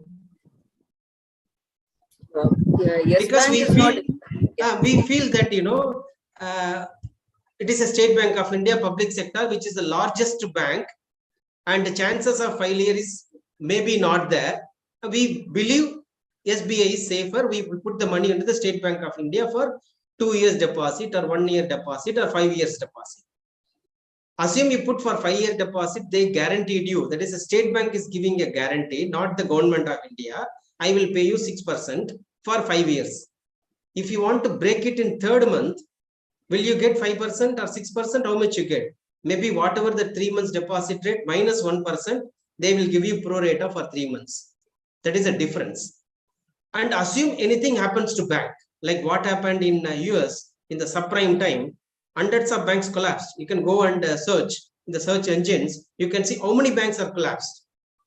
I'm not telling Indian banking system is poor or great. Indian system is excellent. Personally, I feel until today, we actually come across various problems. Subprime we have come across. Recently, we have seen 2013 Fed easing everything. But irrespective of that, we are all very strong. Recently, we have seen Yes Bank. There is a problem in Yes Bank. Deposit holders are saved. And we have seen Lakshmi Vilas Bank problem. Lakshmi Vilas shareholders did not get anything. Still, the deposit was saved. Assume 10 banks are collapsing in a single day. How much the deposit holders will get? Maximum 5 lakh rupee. That is what the insurance is available from the Deposit Insurance Corporation. Suppose instead of putting the money into the single bank or single company, I will invest in this State Bank of India. It is not a suggestion, which is not a recommendation. This is only the education. I invested my 10 lakh rupee into the SBI banking and PSU fund, but the rate of return is not guaranteed. Capital return is also not guaranteed by the any 1 year. All are traded instrument. Instead of I buy a 1 crore rupee deposit from the bank, FD they will give you. After 3 years, I will get my money. In 3 months, I don't get that 6% or 5%, whatever they guaranteed. I only get the residual amount as per that. Here, they are going to invest Air India assets 6%, ONGC 4%, NHP 3%, IDFC First Bank 3%, Reserve Bank of India 3%, Indian Railways 3%. Here, our basket of investments are there. Here it's well diversified. Tomorrow, even anything happens to IOC or Axis Bank, they have 2%. What will happen? My only the 2.6% is lost. He put 1 crore deposit. Out of that, only 2 lakh is lost. Balance 98 lakhs with some other companies they invested. So the safety is better here than in a single company deposit. If assume I put it in the DHFL instead of putting in the corporate bond fund, then what will happen? My money completely lost in the private companies. We have seen, if you see 20 years before, every week one finance companies was busting. But in the recently, which is not happening because of the regulators. They are all doing excellent job, and you people also chartered accountants. Whenever there is a whistleblower, you people are giving tinkle to the government also. So instead of putting the money into the single bank or single company, this is safer than investing in a single company. But what is the price we pay here? The price what we pay here, you can see the performance. The performance here last 1 year, it is only 1.59, State Bank of India, banking and PSU. Because of the interest rate movement, whenever the bond prices are moving up, interest rates will come down. Now what is happening? Interest rates are going up, bond prices will come down. So because of that last 1 year, it is only 1.5. So can I tell you this product is suitable for the people, those who are expecting in 1 year return? This is not suitable. If you go to the liquid fund will show you 3.5%, 4%, which is suitable for you for a short-term return income. So you are not supposed to invest in the long-term product. This year, the average duration could be 2.5 years. If we see last 5 years, 6.6, but bank gave only 5.5, but here you got 6.6%. You made 1% extra than the bank. At the same time, if you got 5% from the bank, you paid 30% as income tax. What you got only 3.5%. Here assume 6% is inflation. You are getting 6% rate of return. You paid 0 taxes on this particular product. You got all 6% without any taxes. If the inflation is also 6%, because cost inflation index, you can check with the RBI index, this you can apply, indexed cost will be 100 plus 6% for 5 years. What you made is 6.6% historically last 5 years. So this is, I feel, safer than putting in a single company. If you're asking me, can I put money in Shriram Transport Finance, Sundaram Finance, or ABC Finance? I will tell you that is a single company risk. Instead, go for the corporate bond fund, low duration fund. All these funds will give you better return. Only thing, you see this 1 year return. You see, I will show you the chart. If I show this chart, somebody invested here at 2,548. But what is the value now? You can see the value now, 2,523. They bought at 48 rupee, 2,548. If you sell today, you get only 2,523 within last 1 week or 10 days. And you lost money because of that. This product is not suitable. We feel this is not suitable. If we see last 10-year data,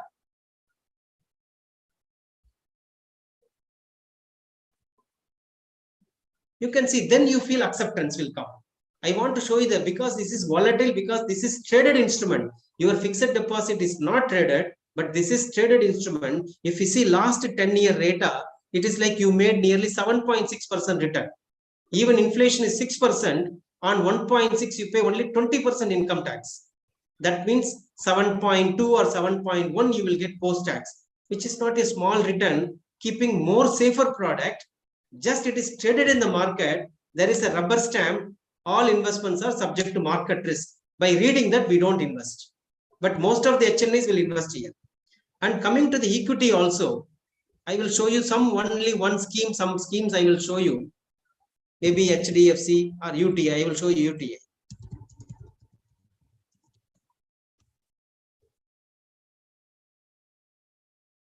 Ignore all these 5-star rating, 4-star rating, single-star rating. Just ignore them. It is only education purpose. You can see, once you see this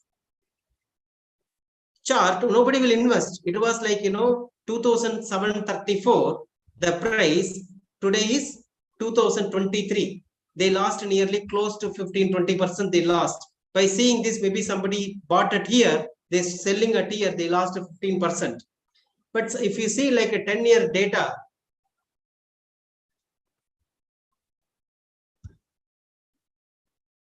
this is the chart. You can see what happened in the COVID time. Market corrected 40%, and it came back. So it is a long-term investment like buying a land.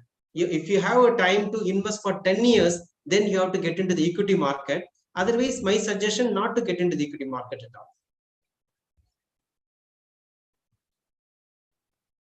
Am I answered your question, madam? Thank you, sir. Thanks a lot. Thank you. Thank you, ma'am.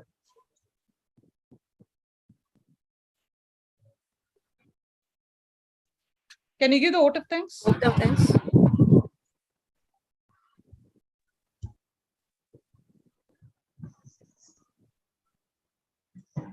A very good evening to all.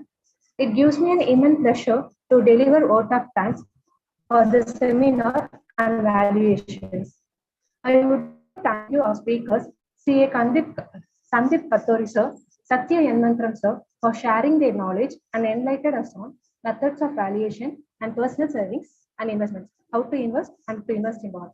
And also I would like to thank our branch chairman, CA Satyanarayan sir, and Sikasa chairperson, CA Madhumita ma'am, and members of Student Development Committee for organizing a wonderful seminar for us. And thank you, my fellow friends, for attending today's program. And once again, I thank you all.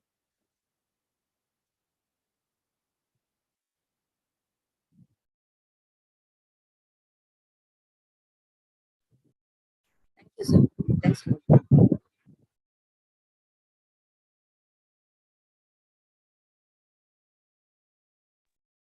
Okay, thank you all.